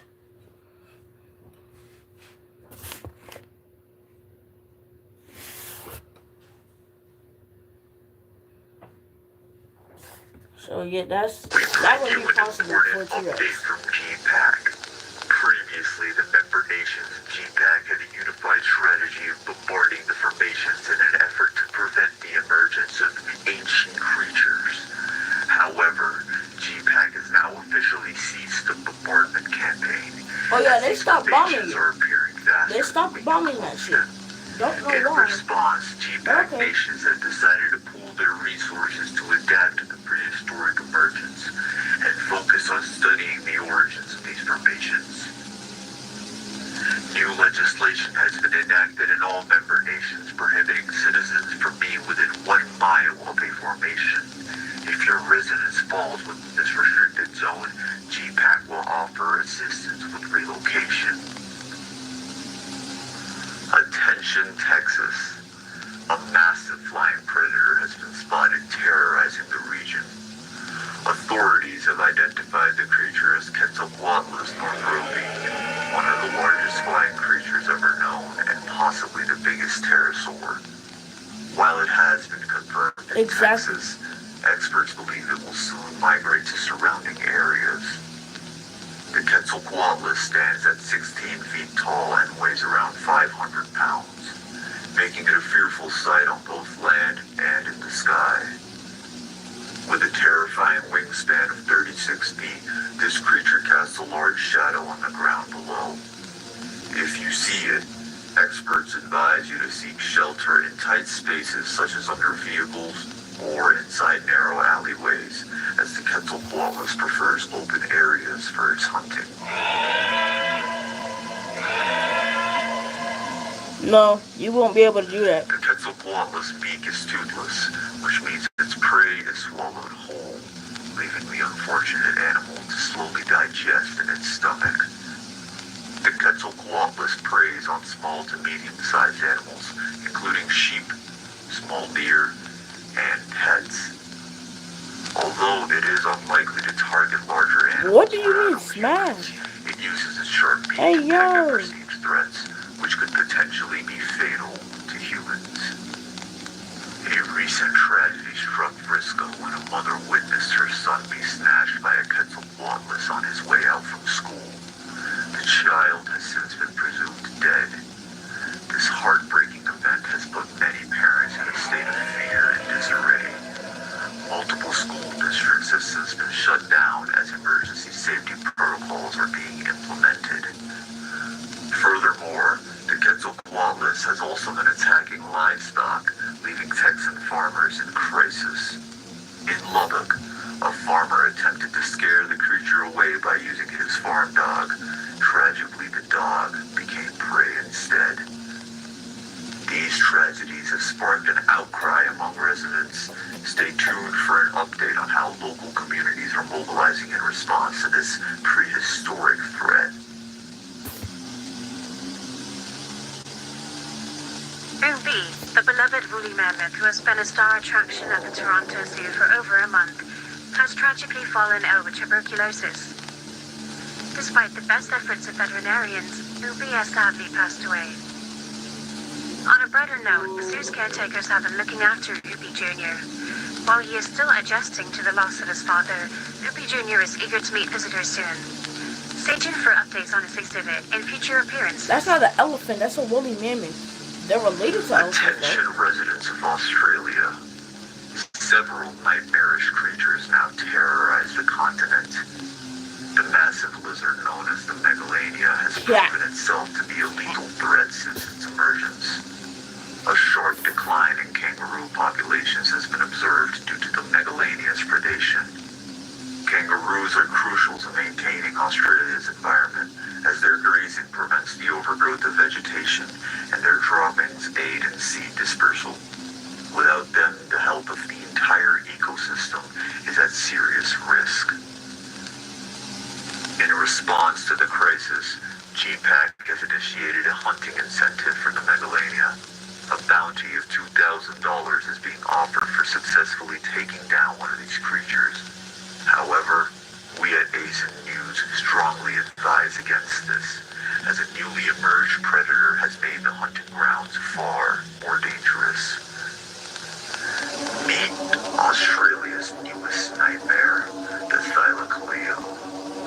Known as the marsupial lion, this predator measures around 5 feet in length and weighs over 200 pounds. Despite its size, it is capable of bringing down animals much larger in size than itself. With a bite force equal to a modern-day lion, the Thylacoleo will easily disrupt the ecosystems. Unlike most predators, it does not rely on its canines. Instead, its front incisors are its primary weapons. Its bladed premolars are perfectly designed to shear through flesh and bone. Furthermore, this marsupial is an ambush predator that utilizes stealth against its unaware prey. Surviving an encounter with a Thylacoleo is highly unlikely. However, to improve your chances, do not run, avoid sudden movements, and make loud noises to deter the predator. The emergence of the Thylacoleo has made Megalania hunting even more dangerous. A Thylacoleo will tear a dog apart. You wanna know how I know? They are 5 feet long, can jump at least. Expand their resources and capabilities in managing the ongoing crisis. I think 20 feet from the air and survive that shit. The majestic Brachiosaurus has re-emerged. You see how long my thumb is, right? And you see how small it is and like how wide it is? Imagine a thumb being at least 3 times bigger than mine. A big ass thumb with a giant claw at least this long. This dinosaur stands at approximately 40 feet tall and weighs 30 tons, equivalent to the mass of 4 African elephants. This reptile's neck alone stretches 30 feet in length. While many celebrate its return, environmentalists are raising concerns that the Brachiosaurus could have a detrimental impact on our environment. The Southern Rocky Mountain Project focuses on carbon offset efforts to combat climate change. This is accomplished by restoring and protecting forests, which in turn will absorb greenhouse gases. I might be getting another guy. Unfortunately, Brachiosaurus have wandered into these protected forests, and with their herbivorous diet of 400 pounds a day, they are slowly consuming the very trees that the project has worked hard to restore. This has also sparked a heated debate. Some activists call for the removal or hunting of the Brachiosaurus to preserve the environment. However, others argue that the creature should not be punished for its natural behavior. GPAC has stated that for now, it will prioritize other matters and not intervene in the Brachiosaurus issue. Reports are now coming in of the massacre in Billings, Montana. An estimated 313 people have been mauled, with several others in critical condition. Please bear with us as we work to gather more details.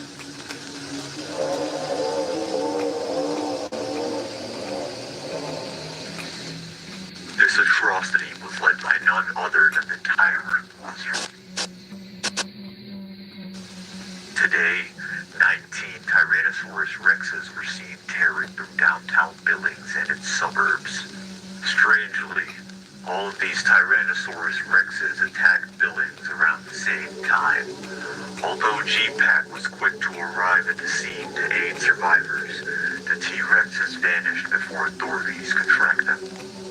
This dinosaur stands at 20 feet in height and stretches to 44 feet in length, making it a terrifying sight.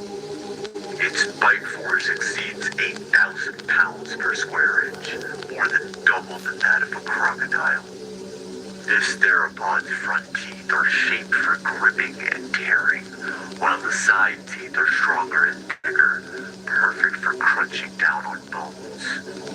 It is now speculated that these reptilian hunters work cooperatively, where there's one T-Rex another is likely lurking nearby. Even the waters are not safe from the tyrant lizard king.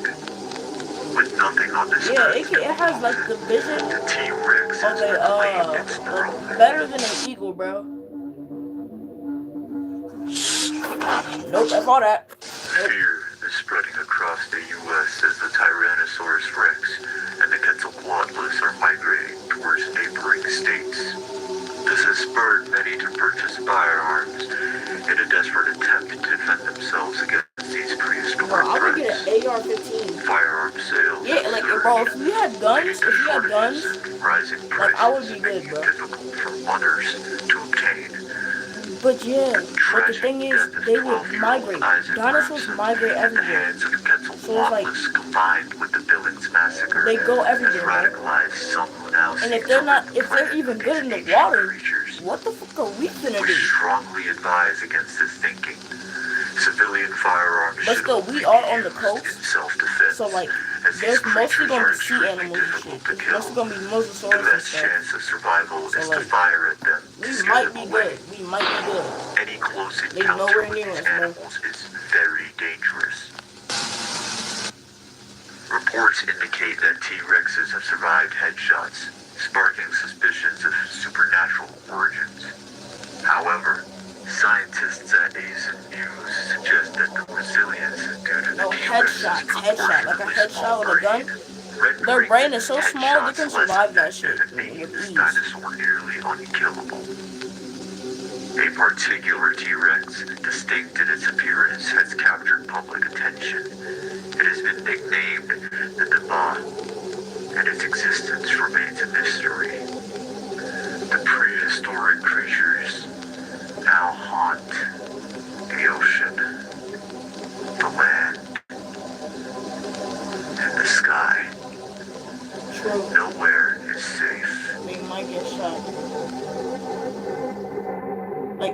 shot in the back of the head, that might be a good place. You have to aim in the middle though.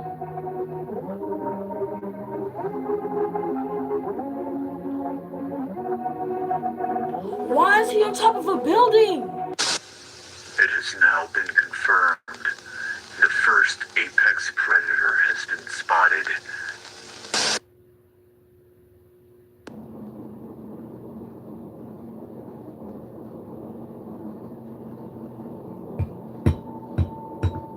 I know, bro. Like, it is crazy, bro. I got killed by a lick shot. Okay, so the thing that's gonna come out of here is called Camarasaurus. It's like it's got tentacles and shit. Alright, bro. Alright, bro. Damn! That's wild. Bro, I still have the screenshot of you giving Jay back shots.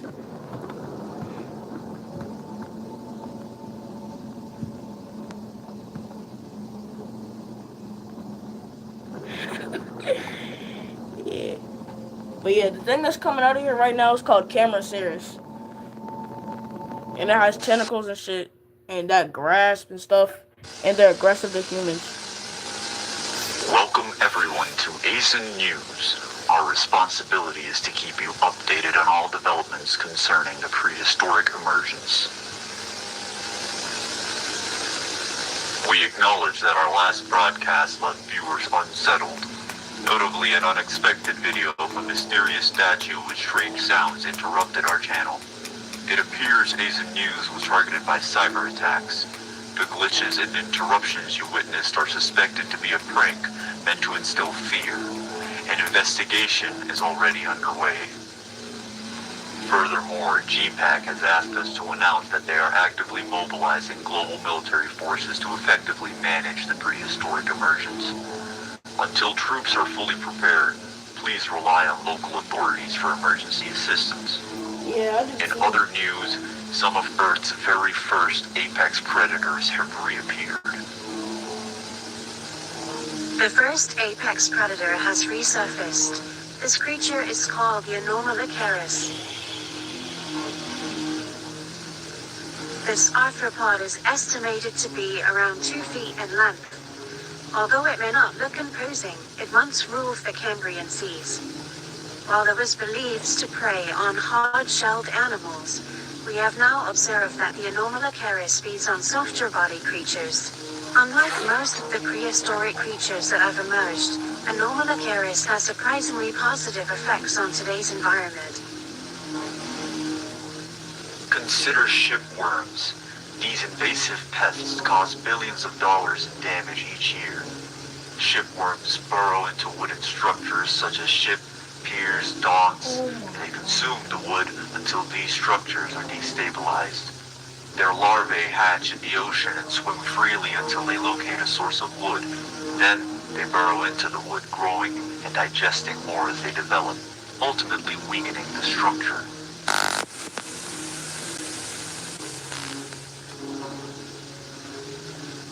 Fortunately, the return of the Anomalocaris is keeping these shipworms in check. This emergence is unexpectedly beneficial. Many welcome the Anomalocaris' presence in our oceans.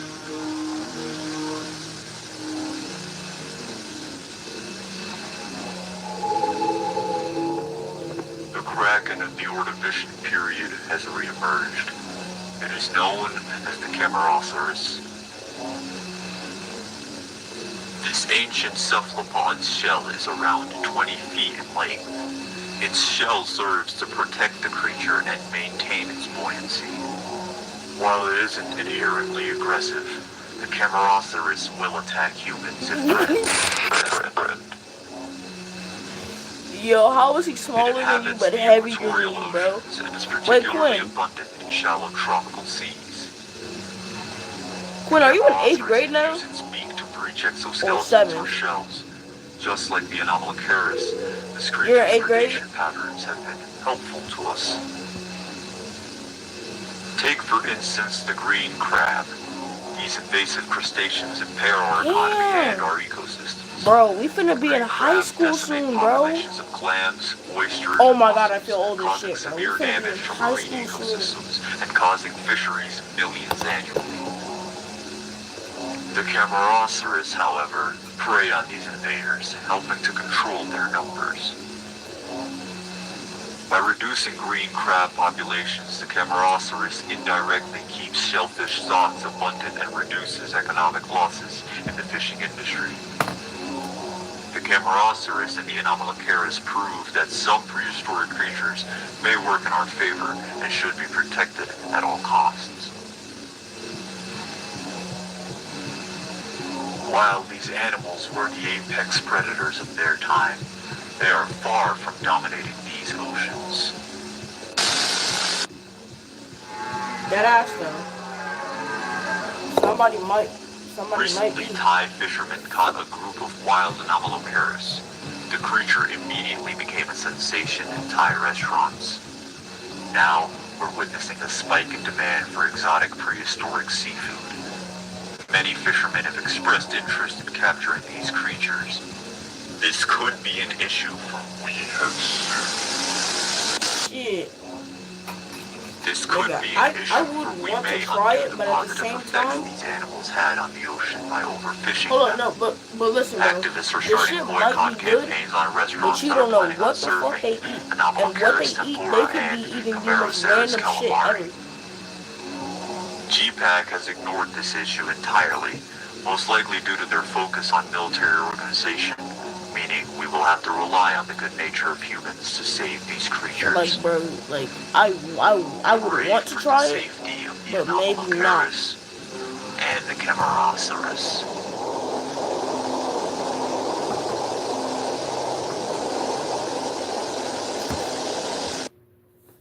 And here's why. Bro, really? And here's where I stop it. Because at the end, there's this weird-ass creature. Bro, I don't even know what the fuck it is. And it scared the living life out of me, bro. I don't know what the fuck it is. Ugly ass bit. Looking like an off-brand Squidward looking at bit. Oh my god.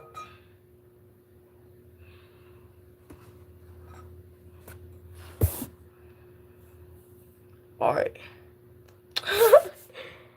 What was that thing?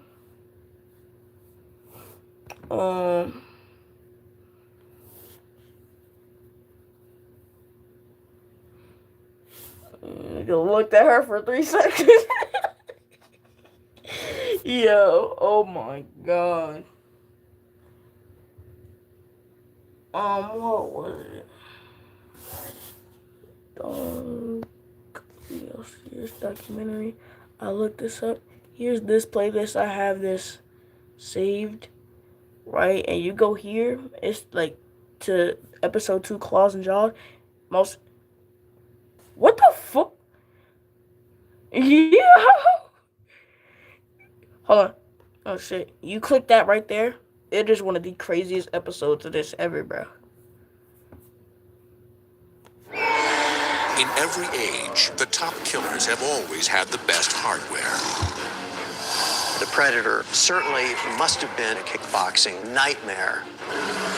No, nigga, they killing very it. powerful jaws with thick, powerful teeth. But it was built to bite and hang on. Over the millennia, their evolution has been one long experiment in how to kill. Everything is just a mathematical formula when it comes to a predatory attack.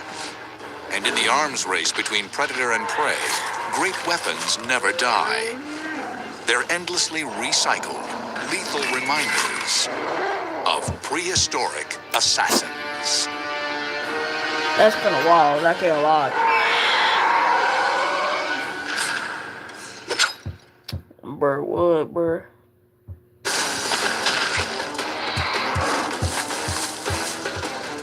Since life began, the game of survival has been kill or be killed, eat or be eaten. And if killing means surviving, you become very good at it. What we see is this escalation between predator and prey.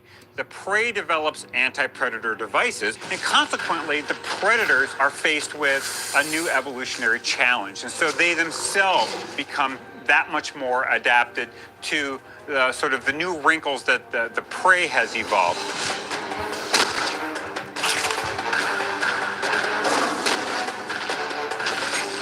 Crushing jaws, eviscerating fangs, bloodletting venom. These will always be in the killer's toolkit, and nature's tendency to recycle these traits is called convergent evolution. And convergent evolution is really cool because it's evolution having a solution that works in a bunch of different cases. And the solution here is, how do you make a living? Each of these tools was honed by a pioneering ancestor.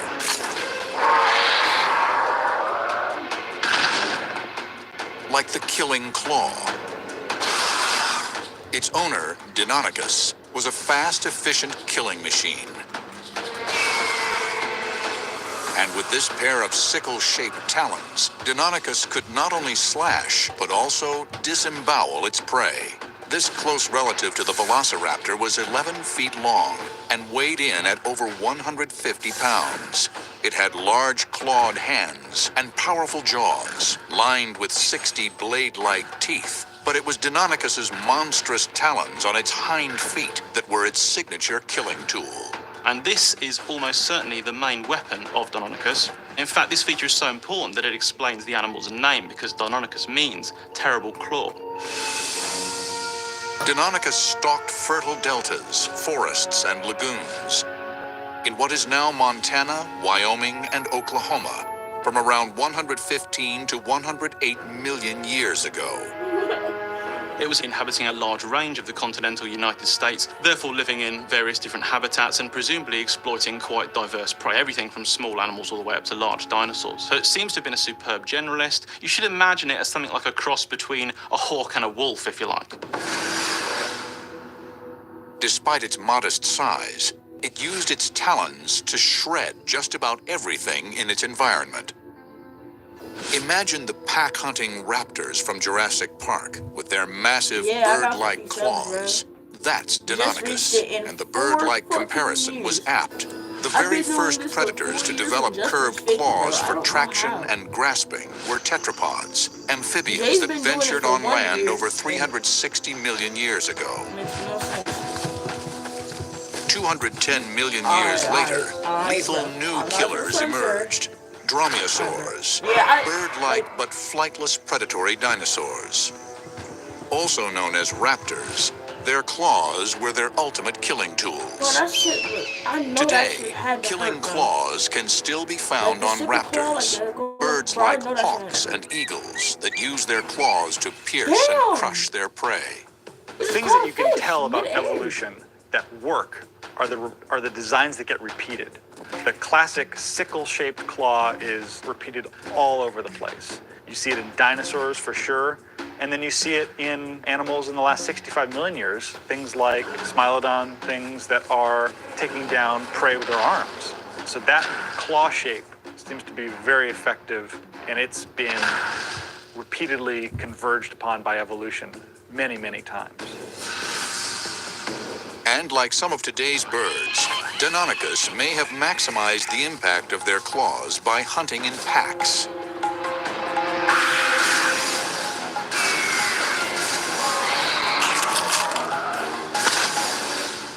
Birds hunt cooperatively, and there's every reason to think that that raptors probably did too. They were very large-brained animals, and they were very active predators. This cooperation would have allowed Deinonychus to take down much larger prey, like the plant-eating Tenontosaurus. Now, this wasn't a particularly easy animal to kill. If you imagine it's about 5 to 6 meters long, it probably weighs about a ton. It's got an incredibly long muscular tail. It's got long, powerful hind limbs with 4 quite long, dangerous claws. So killing it isn't going to be easy. The Deinonychus pack may have used a ruthless diversionary strategy to outwit its much larger foe.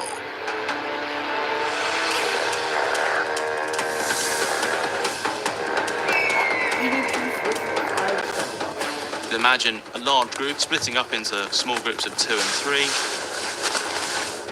Deinonychus would have moved in with surprising speed. Maybe this is when some individuals went ahead to try and block its escape from a certain area. Maybe the ones from behind or the sides came in to attack.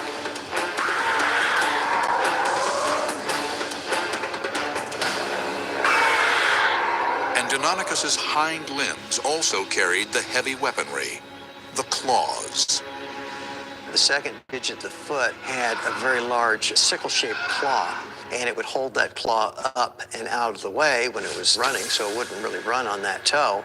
Then, when it would get into a situation where it was attacking, it would flex that claw and use it to slash.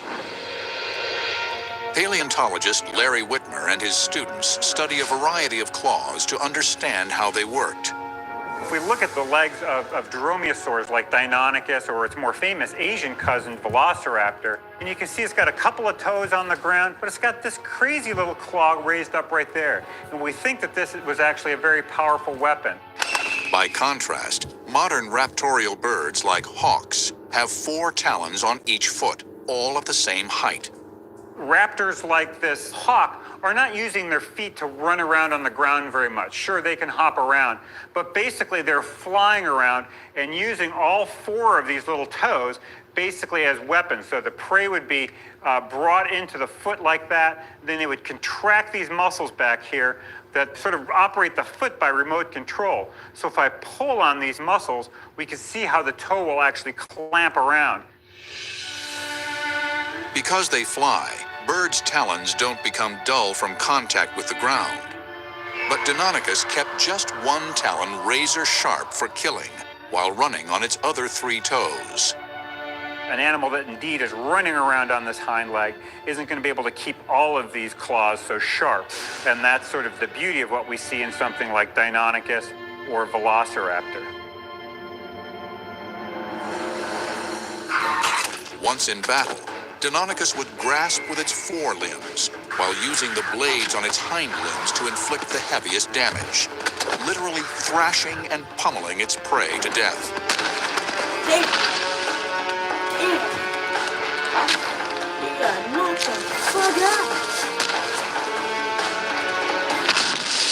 Deinonychus certainly must have been a very efficient killing machine, a kickboxing nightmare. The hand claws are used for latching onto prey. The hindfoot claws are often used in actually making raking, disemboweling movements. And it's quite possible that that does explain the actual function of the Deinonychus claws. Once the prey was disemboweled, the pack would have torn it further apart using their teeth. Deinonychus had about 60 teeth, and they appear very well suited for ripping into flesh, removing chunks of flesh from prey.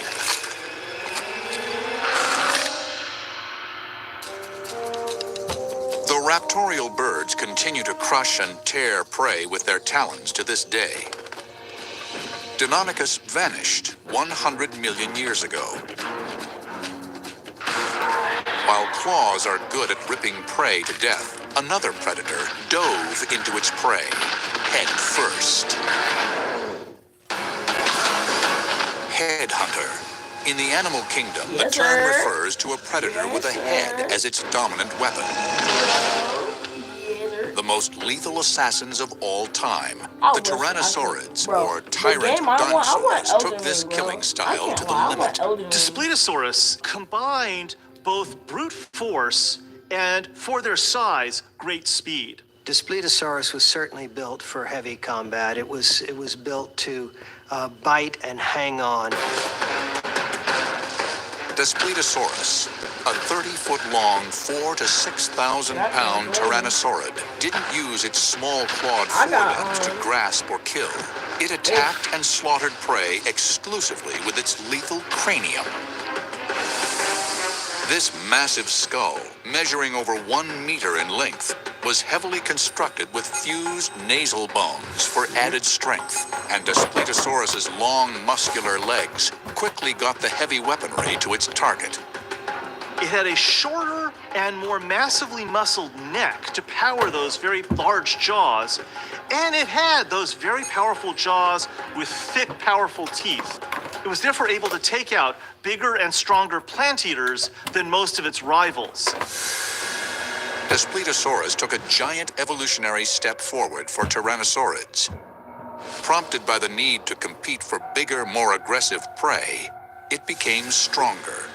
It's the first of the robust, or that is, heavily built, of the tyrant dinosaurs. After Daspletosaurus is around, we see much larger and even more heavily built tyrant dinosaurs. Daspletosaurus lived from 80 to 73 million years ago and dominated fertile floodplains, ranging from what is now Canada down to Montana. It had a lethal combination of power and speed. You have an animal that's capable of the rough and tumble life of a Tyrannosaurus rex, and yet it has the agility that you also associate with some of the smaller Tyrannosaurs.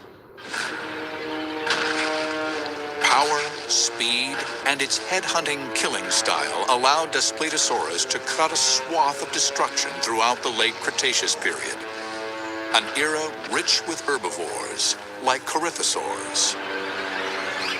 Daspletosaurus, like most predators today, would have been cruising its environment looking for a potential victim. But not just looking with its eyes, but it also had a phenomenal nose. So whether it's the scent of a plant eater or the sight of one moving on in the distance, it would latch on and say, aha, I see a victim there. But a 5,000-pound predator can't stay hidden forever.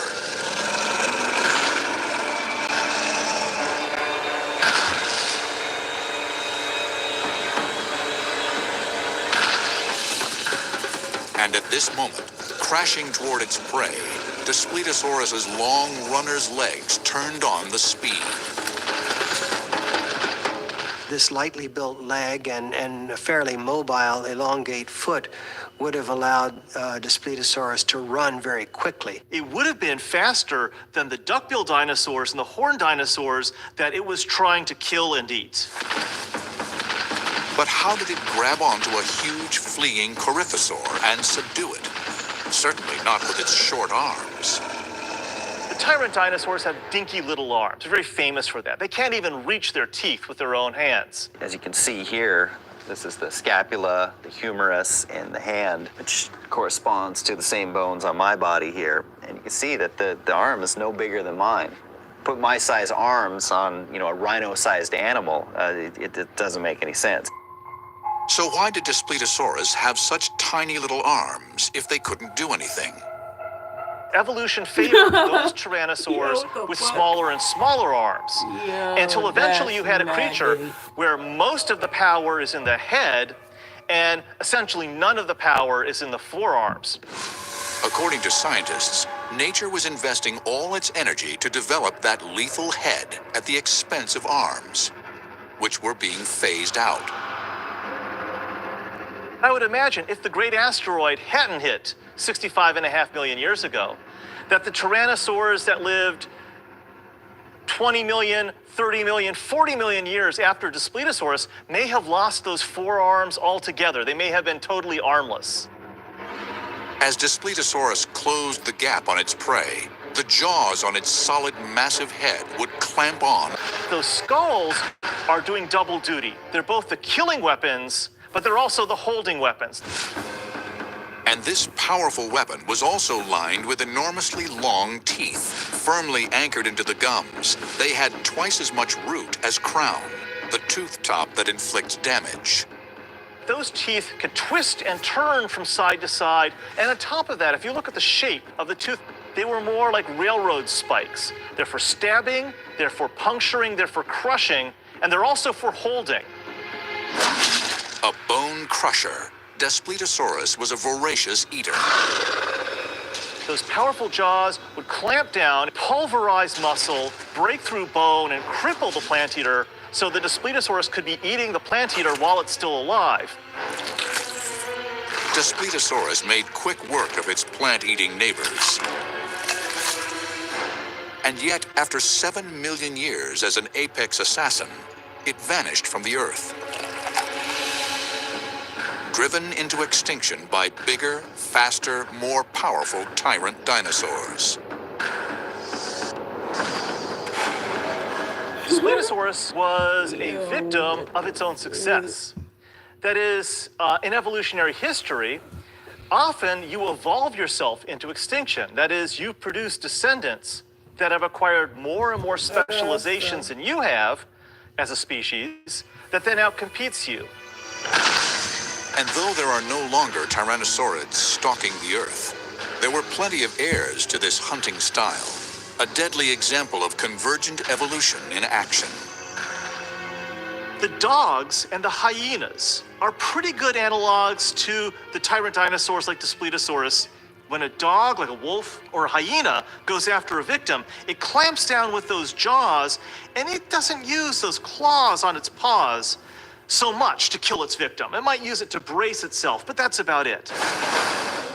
Big-headed Daspletosaurus was a large predator of its day, but a diminutive later cousin used a similar body type to kill prey in a different manner. Squat and built like a pit bull, it could consume just about anything. Getting chased by a 7-foot-tall, 3,000-pound pit bull is one very effective way to end up dead. From 65 to 70 million years ago, Majungasaurus was the largest predator living on the island of Madagascar.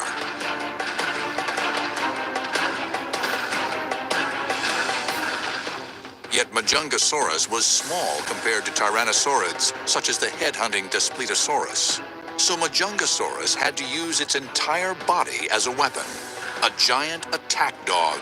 This predator with a blunt snout and a wide skull was built for power because it didn't have size. It had a strong, muscular neck, interlocking ribs, and short, sturdy legs, all used to support its powerful skull, containing a flexible lower jaw and 34 short, brutish teeth. It really was quite a low animal, yet certainly one that you wouldn't want to meet in a back alley. Benefiting from its pit bull build, Majungasaurus was part of a continuum among the theropod dinosaurs. Bipedal, sharp-clawed, big-headed, and toothy. Majungasaurus simply refined all of this into a stout, small, and vicious package. And its environment was equally brutal. During the late Cretaceous, Madagascar experienced crippling seasonal drought, and this decimated the flora that giant sauropod herbivores fed on. But their misfortune was Majungasaurus's bonanza. It would be at these times that other dinosaurs, the large sauropods that shared its ecosystem, these animals would be weakened. And that might be a very lucky place for Majungasaurus to be.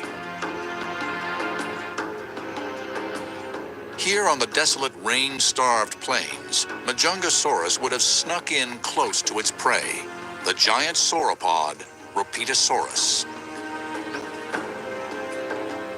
The killer's short limbs meant that it had a short stride. Not good for distance running, but for short bursts of acceleration. So Majungasaurus needed to get close enough for an ambush.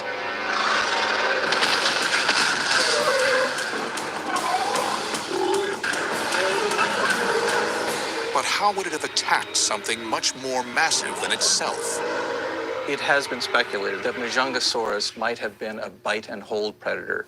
In other words, not like Tyrannosaurus that had long teeth that could cause great gouges or gashes in a prey item, but one that would actually use its relatively short teeth just to hold on.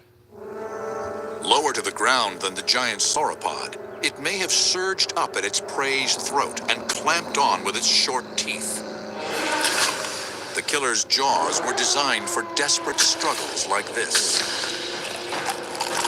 If you look at the skull of Majungasaurus, it's not built like a Tyrannosaurid skull. It's not long, it's not narrow. Instead, it's quite short, but it's also quite broad. That style of skull indicates resistance to torsional movements, in other words, bending of the skull during predation. It could hang on long enough to inflict a mortal wound without having its own skull torn apart in the struggle. But But Majungasaurus was not particular about how it got a meal. And extreme drought offered another option. We also know for a fact that this animal didn't only act as a predator, it was a scavenger. It certainly fed on the dead. And even in this case, its powerful build would come in handy. If you are making at least part of your living on the dead, you might as well have the capability of kind of working a sauropod carcass, which is a very large thing to have to move and feed and push things out of the way. And so being robust, being strong, could arguably be beneficial in that type of situation. This ruthless pit bull of a predator's 5 million year run as top killer on Madagascar was apparently cut short by the asteroid strike that fueled the Cretaceous Tertiary extinction event 65 million years ago. Everything on Madagascar was wiped out because the ancestors of the modern fauna are all very different. One modern predator that shares some of Majungasaurus's physiology is the fearsome monitor lizard, Komodo dragon. There is a comparison, for instance, to the shape of the skull of the monitor lizard simply because it too is a very wide skull, and Majungasaurus is about as close as it gets to having a wide skull amongst theropod dinosaurs. A wide skull means the ability to withstand extreme stress in a brutal fight. And so, the vicious, close fighting style of the monitor lizard, the skull's strength to bite and hang on, may echo that of Majungasaurus, and long after its extinction. Convergent evolution took predation to a whole new level. A predator with more than just the ability to bite and hold, but also a jaw strong enough to slice right through bones.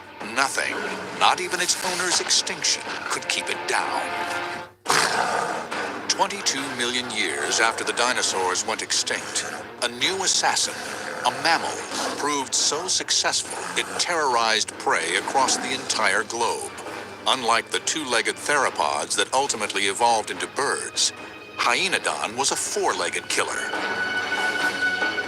Hyaenodon's jaws made it one of the most lethal predators for 25 million years. It was a hybrid, growing to the size of a wolf, around 100 pounds, but with the barrel chest and, more importantly, the robust jaws of a hyena. Hyaenodon hunted from 40 million to 25 million years ago, and its remains are found on almost every continent. Its secret weapon? Jaws. It was so ferocious that when it killed its prey, it wasted nothing. Not muscles, nor tendons, nor bones. In order to digest this tough material, it needed a way to grind it all up and get it all down. And that's where its monstrously powerful jaw came into play. I'm holding here the lower jaw of the large species of Hyaenodon, Hyaenodon horridus. This animal has large shearing molars here in the back position. These are the teeth it uses for slicing and for cutting tendons and for breaking bones. In all the modern carnivores, there's only one slicing pair of teeth. But in Hyaenodon in particular, there were 3 carnassial pairs. So this is an animal that's highly evolved just for eating meat. Although the first jaws developed in the Earth's oceans some 450 million years ago had to be streamlined to make them hydrodynamic, on land they were better wide and short to contend with the torque involved in killing struggling prey. You're going to want a shorter skull, somewhat more rounded, that allows you to sort of withstand those bite forces. Best of all, Hyaenodon had an ingenious system for self-sharpening its weapon. What happens is Hyaenodon ages, these teeth have to remain constantly sharpened by wearing against one another to keep this blade sharp. As this tooth wore down, instead of letting it become blunt, it would rotate into the path of the other tooth, and each tooth would then wear against each other and sharpen this edge as they sliced against one another.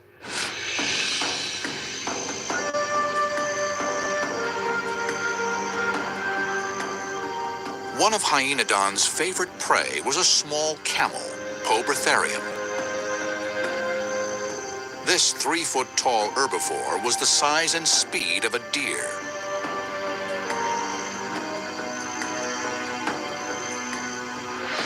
Hyaenodon was an ambush predator, built more for power than speed. So an animal like this is not a very swift runner. It would spend its time lurking in the vegetation, maybe on a patrol.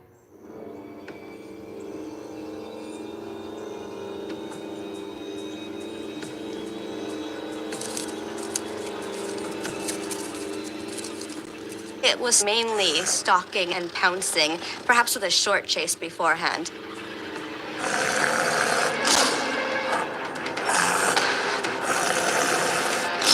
It probably was using its body weight to knock the prey animal to the ground before killing it with bites to the neck. The critical component in this bite was Hyaenodon's huge canines. They would use these like a modern lion or a modern dog does to grab their prey, to choke their prey, to rip the prey open. And of course, like all predators, they had to fight battles with the members of their own species. And large teeth in the front of your mouth are a very effective threat display.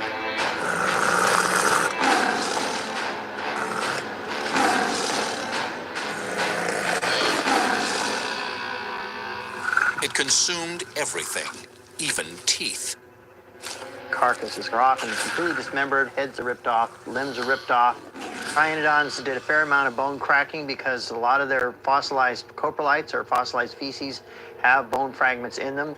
These animals utilize the carcass as completely as possible because they may starve to death if they don't. Hyaenodon died out slowly, giving way to more sophisticated mammalian predators that evolved alongside it. They are gradually crowded out by the members of the modern order Carnivora, the ones that include the living dogs, cats, weasels, bears. Today's foxes and wolves built on the success of primitive predators like Hyaenodon. With shorter, lighter skulls and sleeker bodies, these modern carnivores maintained Hyaenodon's jaw strength on faster pursuit predator body plans. A deadly combination. But big and burly is still a formidable 1-2 punch for any predator. And one heavyweight assassin added monstrous daggers to its predatory arsenal, the last thing its victims saw.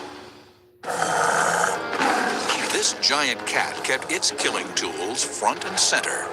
No secret weapon here, just two of the most frighteningly prominent daggers nature has ever evolved. The saber-tooth design, it's been around for a long time, so perhaps as much as 35 or 40 million years. Almost any place you would have gone on the globe, you would have seen some sort of saber-tooth cat. Convergent evolution, the appearance of a single trait in different animals, gave saber teeth to many animals across the history of predators. It's clearly a successful design. So the question has long been, what is it good for? The best answers to that question come from the most fearsome cat that ever lived, Smilodon. Smilodon's curved 10-inch canines were the leading edge of its attack.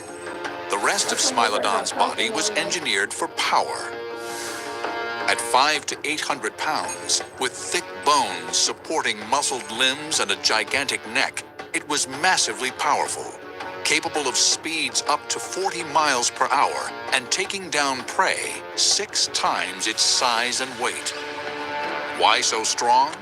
Because Smilodon lived during a time of giants, and to take down a giant, you've got to be powerful.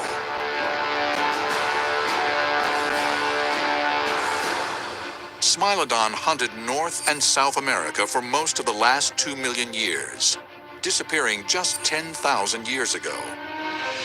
This period, the Pleistocene, saw the rise of the megafauna, huge animals like mammoths, ground sloths, short-faced bears, and bison.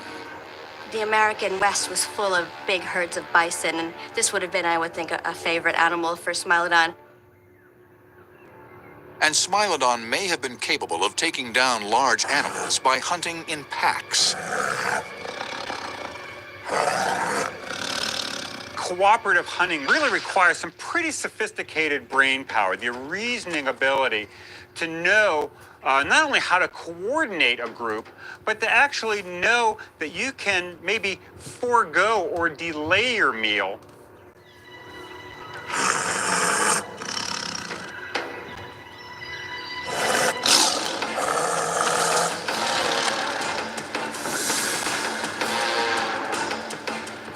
Would have been a very scary situation, I think, for any prey species to see a pack of saber-toothed cats coming at you.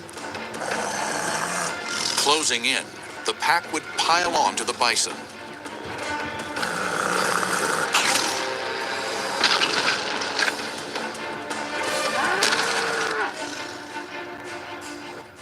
But in this moment of attack, Smilodon would have been vulnerable.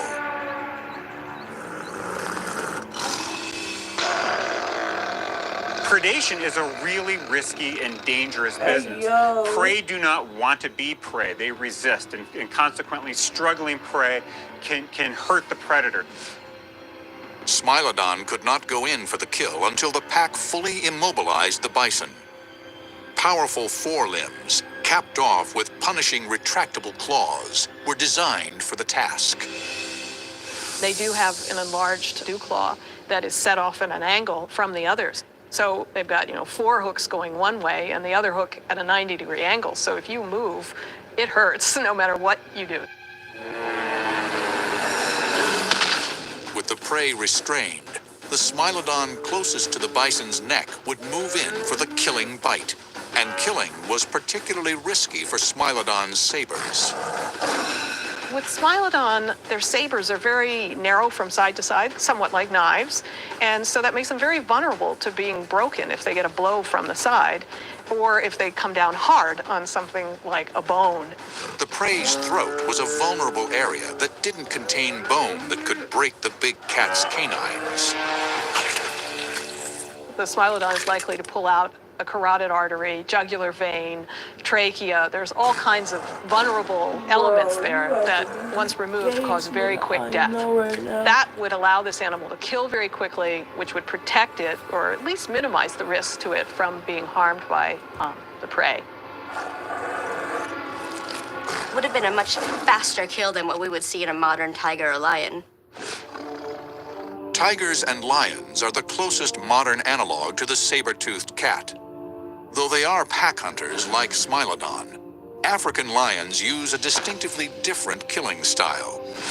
They actually use suffocation. They're either suffocating the animal by just doing a long hold for minutes on end on the trachea itself, so the windpipe, so that the animal can't breathe, and that takes them 5 minutes or more.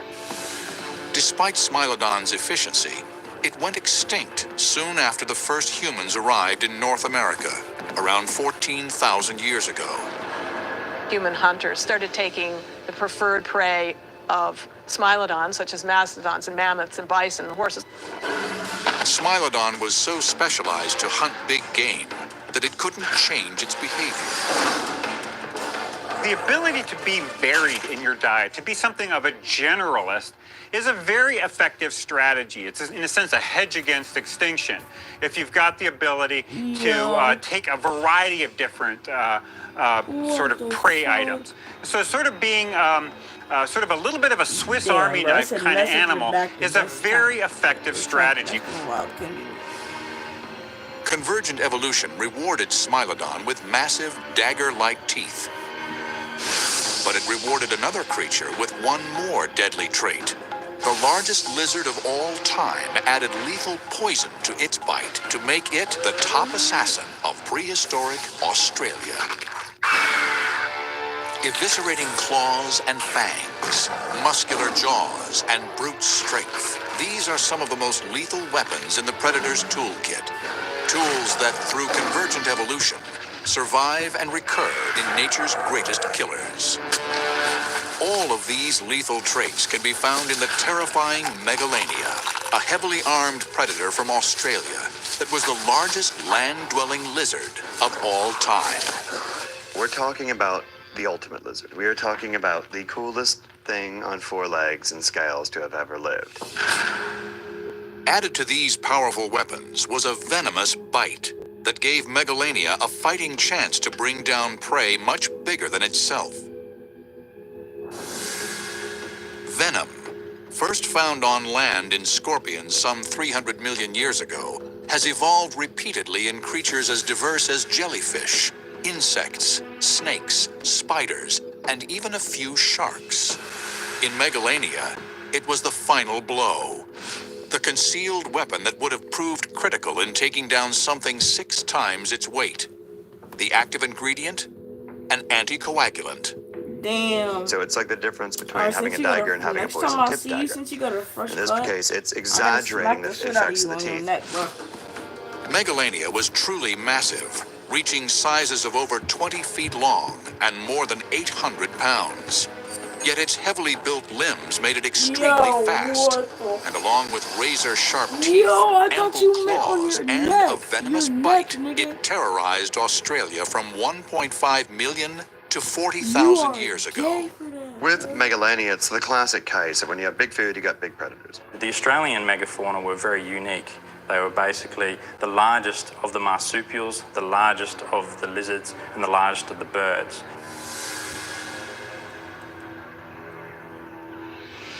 Like all lizards, cold-blooded Megalania couldn't regulate its body temperature internally, so it relied on sunlight to warm it up and make it mobile. But when Megalania had to be fast, it was fast. They can get up to speed quicker than just about anything else in nature, but at the same time, they've also got a top end speed faster than almost anything in nature.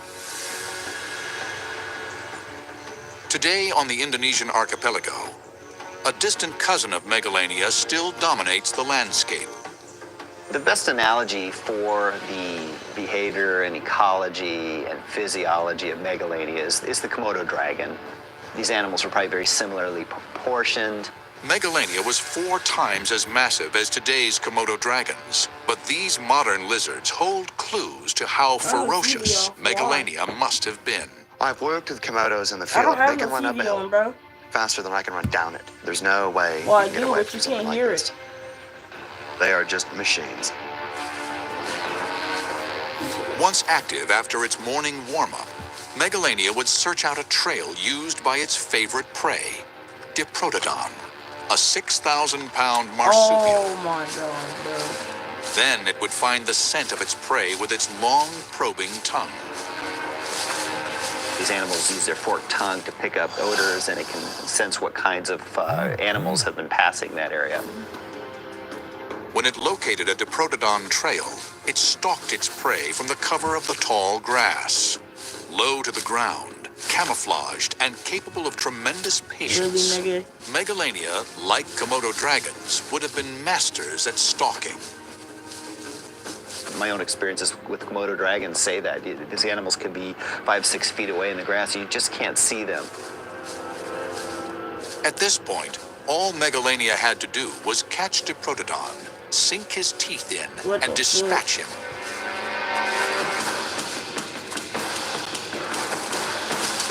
As soon as the herd passed, Megalania would strike with lightning speed.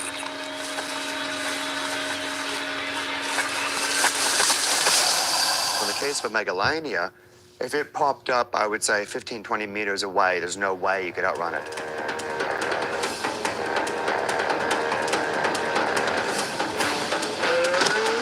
Once it sinks these teeth into its prey, there's nothing much more than that animal can do other than struggle to get away from it.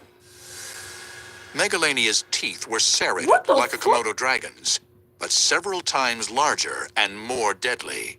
This is the tooth from an adult Komodo dragon, and what's really interesting here is that you can see it has serrations on both the front and the back side. What happens is the protein fibers get pushed down in between those little serrations, and it creates really high stresses on the fibers and causes them to be cut in half.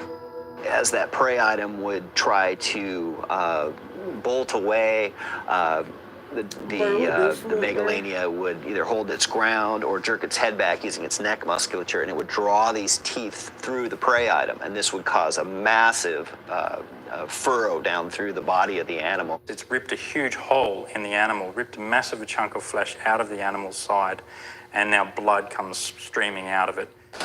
Even a terrible injury would not have been enough to fell the massive Diprotodon, but a dose of venom would have done the trick. The venom glands of Megalania would have run along the insides of the jaws, just as they do in the Komodo dragon, basically in the mouth cavity here. And as these teeth caused lacerations, the poison would have been incorporated into the bite and therefore entered the victim. Everything is just a mathematical formula when it comes to a predatory attack. And this is something that just helps. So it's exaggerating the bleeding effects of the mechanical damage. So the animal, when it runs off, having lost a large chunk of its flesh, not only is terrified and scared, it's also losing a lot of blood, and eventually will bleed out and die. Megalania, then all it has to do is tongue flick its way all the way to where the prey now lies dead and eat.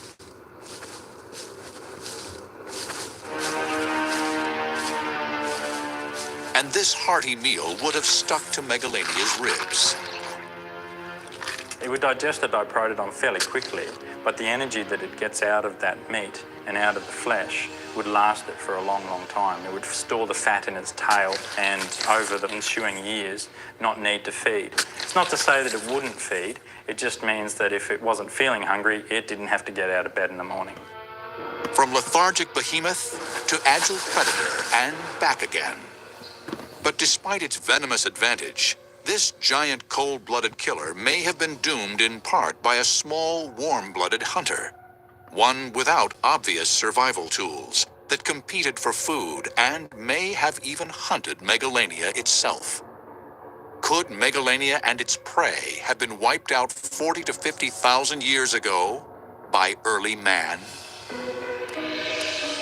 It's possible, although no conclusive evidence currently exists to explain Megalania's extinction. Though all of these prehistoric assassins are now extinct, their formidable tools, their lethal weaponry, survive in predatory animals today. They've been refined, sharpened, and honed through the ages. But fundamentally, they are evolution's successes.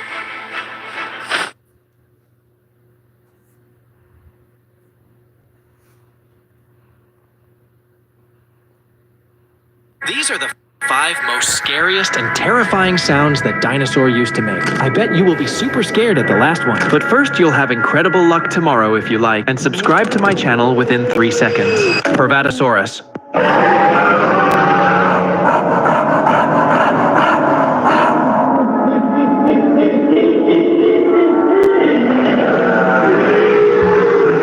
Triceratops.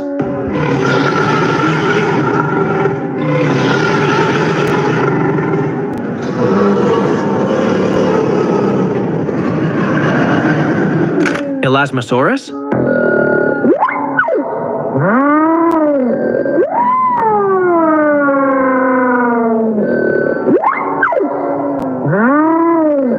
And for the last, Quetzalcoatlus.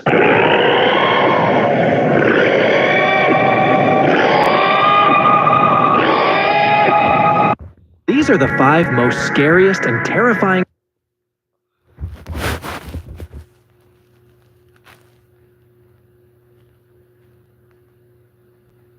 Bro, what the fuck, bro? Oh, this gets me pumped with this. This fuck.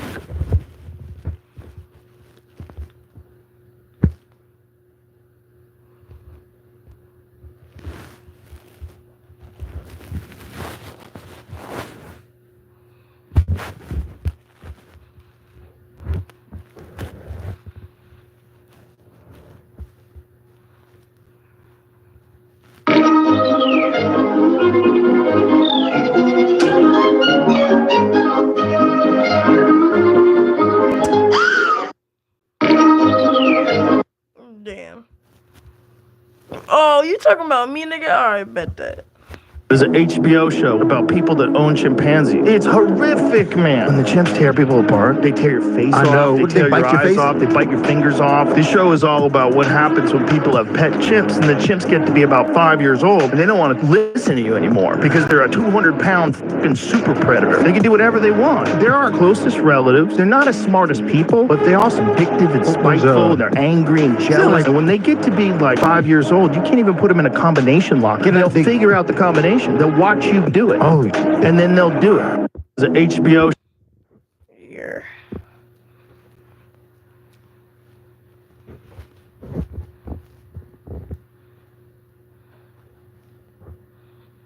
First, we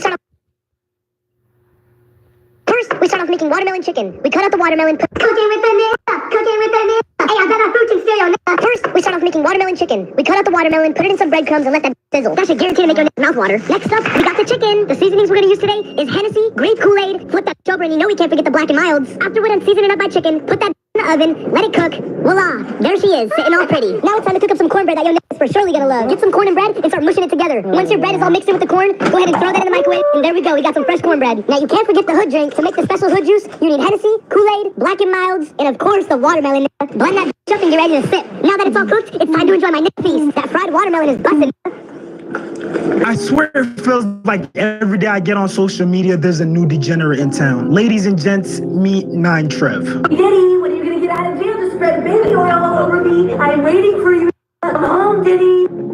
I'm becoming a real for you, Diddy. Do you like me now, Diddy?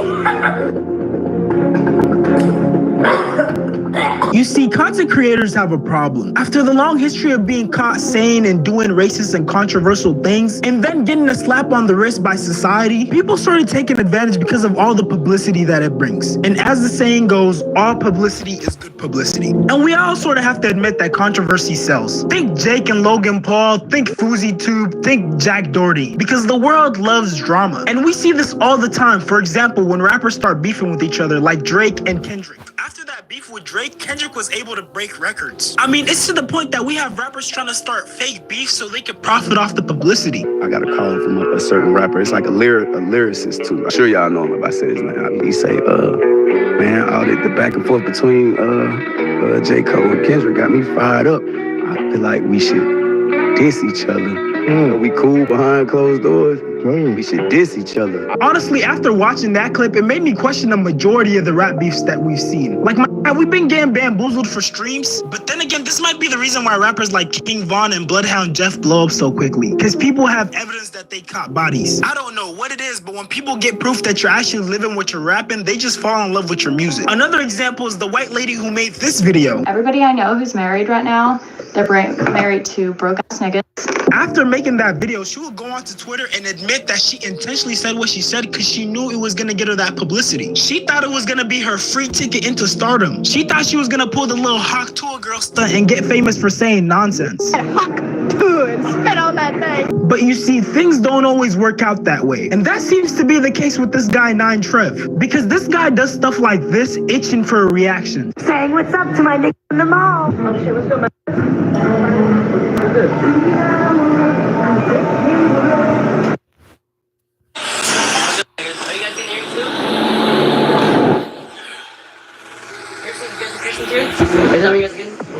I just got out of jail. What's like the best shoes for a real bear? Just something we got out of jail. Oh yeah, bro, this guy wants to be noticed so bad. I know it hurts his soul when he gets no reaction. He literally reminds me of that meme where the guy's angry as hell, but then he got the mask on smiling. He's literally the personification of that meme. I'm saying the N-word, why aren't you getting mad? Give me a reaction. I just put this inmate suit on, painted my face, went all the way to the mall just to get ignored. See, this is what I would call the dark side of content creation. Cause this dude is trying to do any and everything he can to blow up and be viral. But the thing with these type of guys is they're so focused on getting that viral clip in that moment that they don't think about the future. brief intermission. I'm trying to get to 100K subs, so I'd appreciate if you like, comment, subscribe on this channel and on my reaction channel, 4D Shams Live. Also, join my Discord and follow me on Instagram. Love y'all. This type of content has no longevity. All that's gonna happen is he's gonna continue making content, making himself look like a fool. YouTubers and other content creators like myself are gonna make content about him. Our videos are gonna be monetized, and he's gonna continue to make videos doing these little stunts which aren't gonna be monetized, so he's not making any money off of it, and he's making a huge portion of people hate him. It's literally a lose-lose situation. Bro just out here doing it for the love of the game at this point. And you see, I think it's starting to dawn on him that these racist stunts that he's doing aren't getting him anywhere. So what is he doing? He's going all in and making even more controversial and risky content. The next couple of clips I'm about to show you are gonna get progressively worse. And I think by the end, it's gonna get so bad that we're all gonna feel bad for this guy, because I certainly do. Mr. King on the block, my name. Thank you, my nigga. Appreciate you. Thank you, boss. See, this clip is very tame. I'm glad he ran into a mature black man. But you see, if he would have ran into them YNs, things would have turned out completely differently. Now, that may or may not be subtle foreshadowing for later on in the video, but I guess you're gonna have to keep watching to find out. But let's move on to the next clip, because he gets even more desperate. Can a nigga get a sandwich? Instead of the bread, can you just put it on me? Huh? You can't put it on me? No. Why not? What do you mean? Can I get a cookie at least? Can you guys spread some chocolate cookies on me? No. Come on. That's not what we're not. We can't do that stuff. I'm gonna have to make it myself then. No, you're not. Don't go back there. I'll call the law on you. I'm gonna have to make it myself. Call the law right now. I'm gonna have to make it myself then. I'm calling the law. I know, bro. Don't touch it, nigga. Quit touching me, nigga. See, I never understood why these streamers, YouTubers, Instagram comedians, just content creators in general, always resort to doing harmful pranks. To me, that might be the #1 indicator that you don't think you're funny or entertaining. Because anyone who's genuinely funny or entertaining doesn't have to make jokes in a way that's extremely harmful. Matter of fact, some of the best jokes are usually subtle. When content creators do stuff like this where they're just being a nuisance to regular people trying to live their life, I just completely lose interest in their content. Like, there's gotta be other ways for you to be entertaining besides being a nuisance to people. These content creators don't realize that a huge part of being a content creator is your creativity. I'm sure if they worked just a little bit harder, they could come up with something just as entertaining, just as funny without having to harm anybody. And of course, the next clip is gonna get even worse. Today, we're gonna be drinking Kool-Aid. No. Ain't no fucking way. Time to drink some Kool-Aid. No, bro. So here we go. Bro's trying to play it off and keep up the act like it's all fun and games, but I know he's weeping inside. That little pause he just took told me all I needed to know.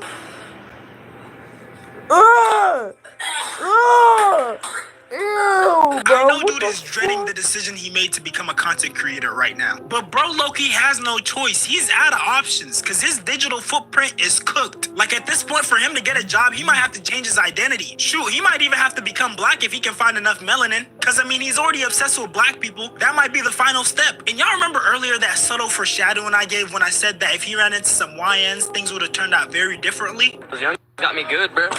Young got me, bro. Yeah, so what was... It's cool, I'm good. It's just so young. I mean, my market cap isn't at 3 million yet, and I can't do anything about it. So they just beat me the fuck up. I'm really done. You know what I mean? Alright, bro, we get it. You said the N-word. We heard it the first time, I promise. You don't gotta keep repeating it, buddy. I don't know how to explain this, but it almost feels like every time he says the N-word, he actively has to think about saying it. And this shit feels so forced. Dude will literally say nigga and be like this. Like, bro, we heard what you said. You're not getting a reaction out of us. Dude isn't even relevant enough for people to care. And then even when he tried to give an apology, he did it in a way that made him look even cornier. Stupid bitch. I'm just a white kid from the suburbs. I'm sorry for saying the N-word I meant. I'm sorry for saying the N-word. I will never step foot in Mississippi ever again. Marcus, MAR.CUS2233 on Instagram owns me. I'm just some white kid that thought it was cool to say nigga. I mean the N-word. I will never say it again. I'm a... And honestly, he's not the first or the last white person to say the N-word. And this is gonna sound weird to say, but the way he uses it is just so unoriginal, bro. Like, how are you trying this hard to be racist and people still don't care? This guy sucks. Honestly, he just sucks. And before I show y'all the clip that made me lose all respect for him, here are some more unfunny clips of this guy. It's a Power Ranger. I'm here to fight off the reptilians with my chicken sword. Quinn, did you see that? Look. It's a Power Ranger. I'm here to fight off the reptilians with my chicken sword. And a watermelon hat. He's cooked. This guy legit has the most brain rot sense of humor ever. I don't even think little kids would find this funny, and kids find everything funny. Day in the life of a real nigga. I wake up, put on my attire, then take a shot of Henny. I'm like a real nigga. You know you gotta get that watermelon in for breakfast. Hella nutrients. This is exactly how I imagine an out of touch with the reality white boy would think black people live. And this next clip I'm about to show you just solidified how terrible of a person this guy is. Giving Galaxy Gas back to my niggas. And this next clip I'm about to show you just solidified how terrible of a person this guy is. Giving Galaxy Gas back to my niggas. Bro, if you guys don't know what that tube was, it's a drug called Galaxy Gas. And what it does is basically it gives you a high, but at the same time, it basically kills your brain. Recently, he's been super popular with the youth, especially black youth. And I think part of his act of trying to be like the most stereotypical black person, he's also using Galaxy Gas, but on top of that, he's also giving it to homeless people, which that in itself is just egregious. Those people's health is probably already really bad, and I'm pretty sure they're probably already dealing with some other addiction. So for you to come and introduce them to a new drug, that's just a new low. And you see, in this life, there are three things that are guaranteed: death, taxes, and anytime you think this guy won't stoop any lower, he's gonna prove you wrong. Meet Trevor Sellers, another brain rot content creator just like 9Trev, except he's black. Right now we have, young black kids growing up in the Bronx who don't even know what the word a computer is. They don't know. They don't know these things. The next clip I'm about to show you is a collab between these two cornballs. I'm sorry in advance for the cringe. I'm scared, bro. I don't feel safe, bro. Dude, calm down. These are great guys. These are great guys? No worry, the police. Bro, nah. The police are here to help us. Bro, I'm scared for my life right now, bro. No. The police are here to help us. Don't be afraid at all, okay, pal? Trust me, they're great guys. It's almost painful how unfunny that was. And now I know you guys might be wondering, why does he do all this stuff? Why is 9Trev trying so hard to be entertaining, trying to be funny, and doing all these racist stunts? Well, I'll explain after I show you this next clip. I'm sorry. This dude named 9Trev and Trev the Dev, this nigga, he keeps saying the N-word, and he's white, and the other dude's doing like let me show you. No. The police are here to help us. Don't be afraid at all, okay, pal?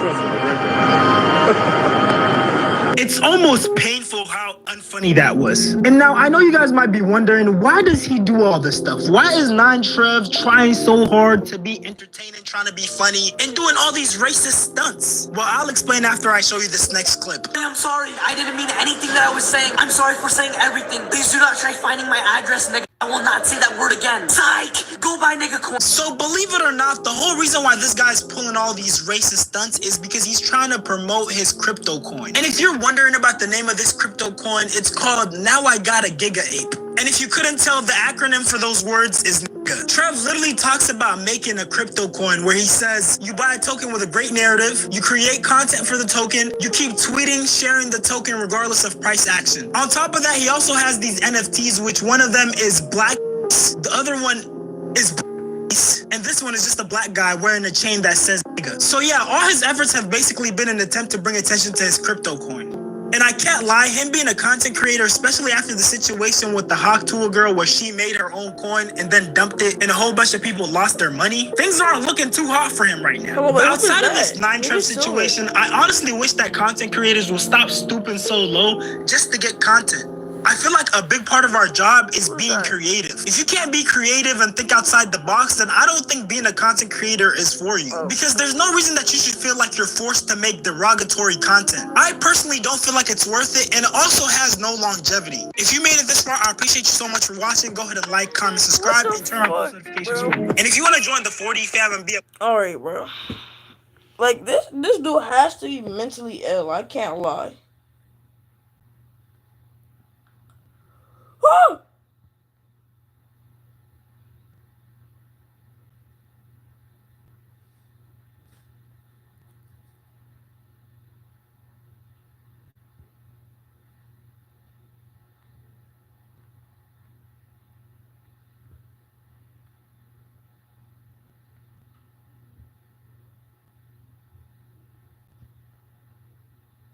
Damn.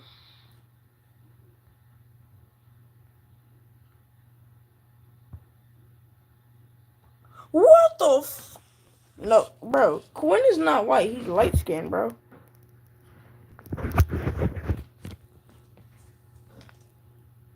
What the fuck is this, though? No, deadass. What the fuck is this?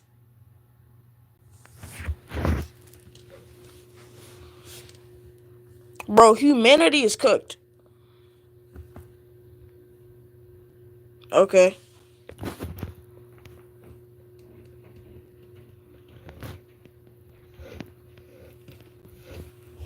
Silver, what do you want me to do now? Not the channel. Wait, undo the channel, not the channel, nigga.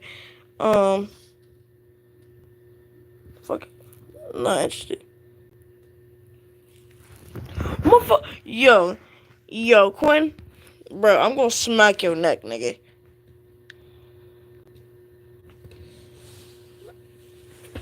Bro, deadass though, who the fuck be making these videos, bro? 15 streamers getting destroyed. Wait, 15 times streamers getting destroyed by titty rappers. Oh my god, bro. What the fuck? Yeah, damn.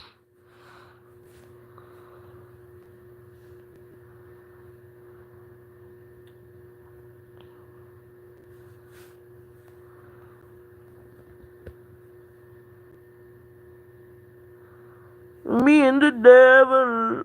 Doom. What the fuck?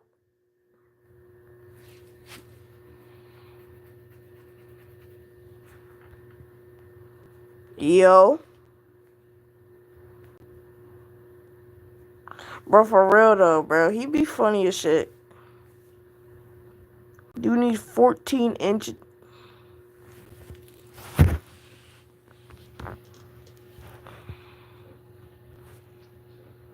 Bro. I'm 5 foot, bro. Quinn, I am 5 foot. That's not that bad, nigga.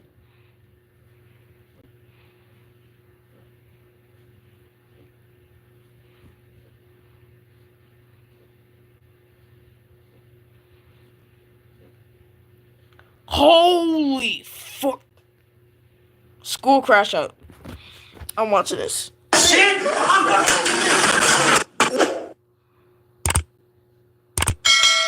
This game won't know! Oh no. What did you do? Sorry. Seriously? Hold on, I'm gonna look out. Look up school crash outs.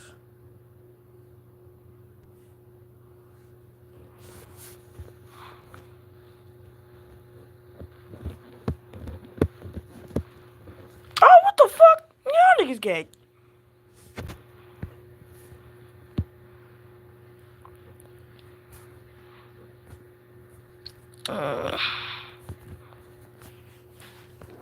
This insane kid threw a desk.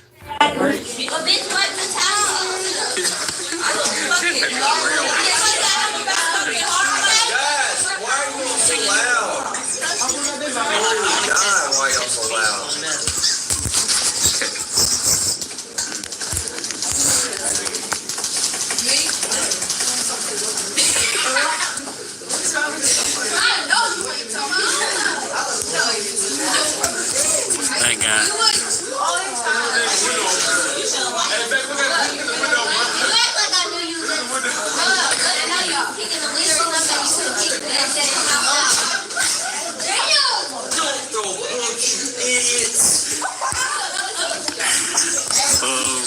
Oh shit, what's gonna happen? Oh my God. Kill somebody. It's not on me. Bruh. Somebody's done. He's gonna knock you out. Oh shit. You better watch where you're throwing that motherfucking bug. Come on. Oh hell no. Shut your fucking mouth. Oh shit. Oh shit. Ugly ass, white boy ass. You gonna come here? Fucking donkey. Erica, stop. Holy shit. Erica, stop. You gotta quit fucking talking to me like that. Erica, sit down. Bet you won't hurt him.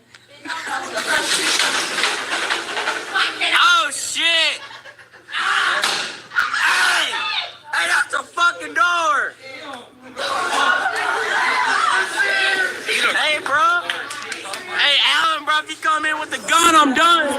Fuck yes. Yeah, I'm fucked. You got something? Hey, did you get it on video? Fuck that, bro. Did you get it on video? Yeah. Send it to me, bro. I will. Oh, shit, bro. No. Yeah, I'm fucked. I wish I was taller, but at the same time. Broke a door. Wait, he younger than me? What the hell? I don't know what to do. Oh shit. What the fuck? This kid broke an entire classroom.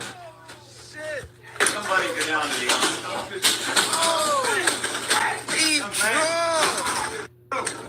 Old ass nigga. Shit.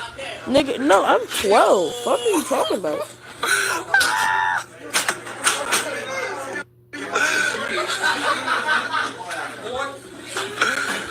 Watch out, boy.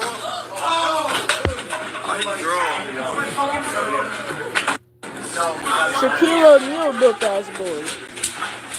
Oh yeah. Bro, Shaquille O'Neal nigga.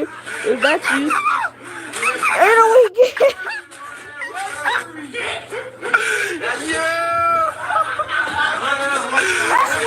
Oh, Duke Dennis having that boy.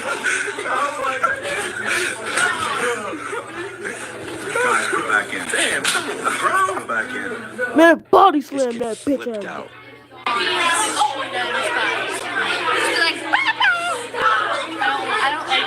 And John's here, so I can put my feet up.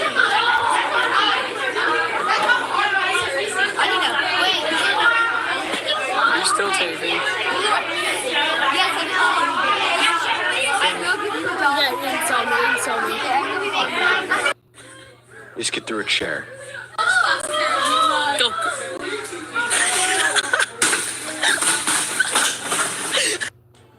This little kid swore. Good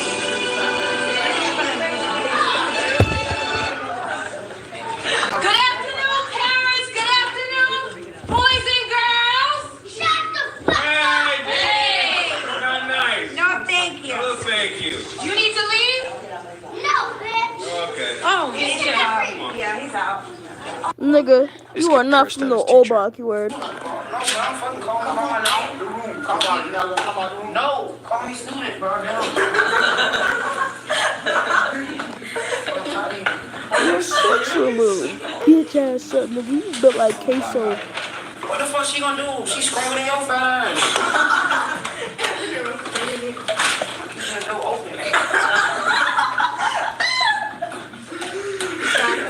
Yeah, bro, you have to get it on no referral. She ain't holding the right no referral to your fucking fat ass kid.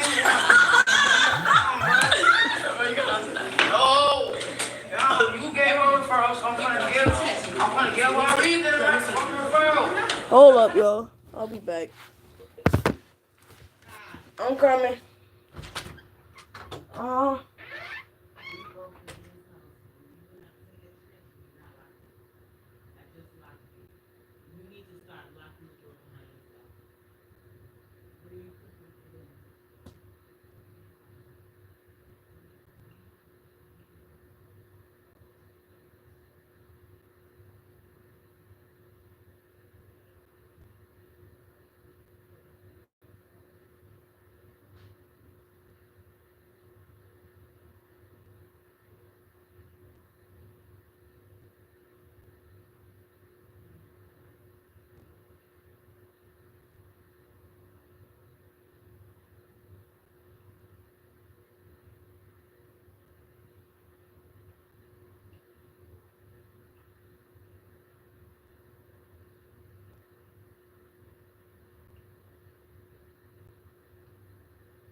Yo, oh my god, bruh.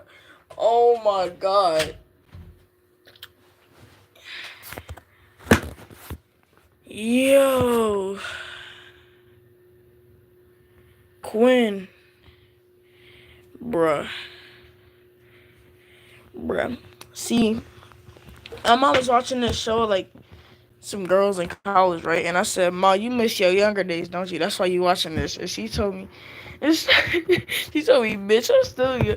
Shut the fuck up.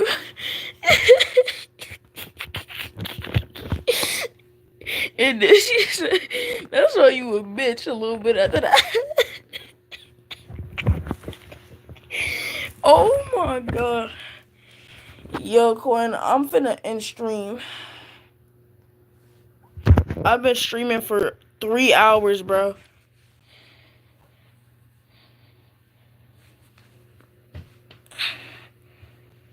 You tryna hop on Fort? Alright, bet. Peace.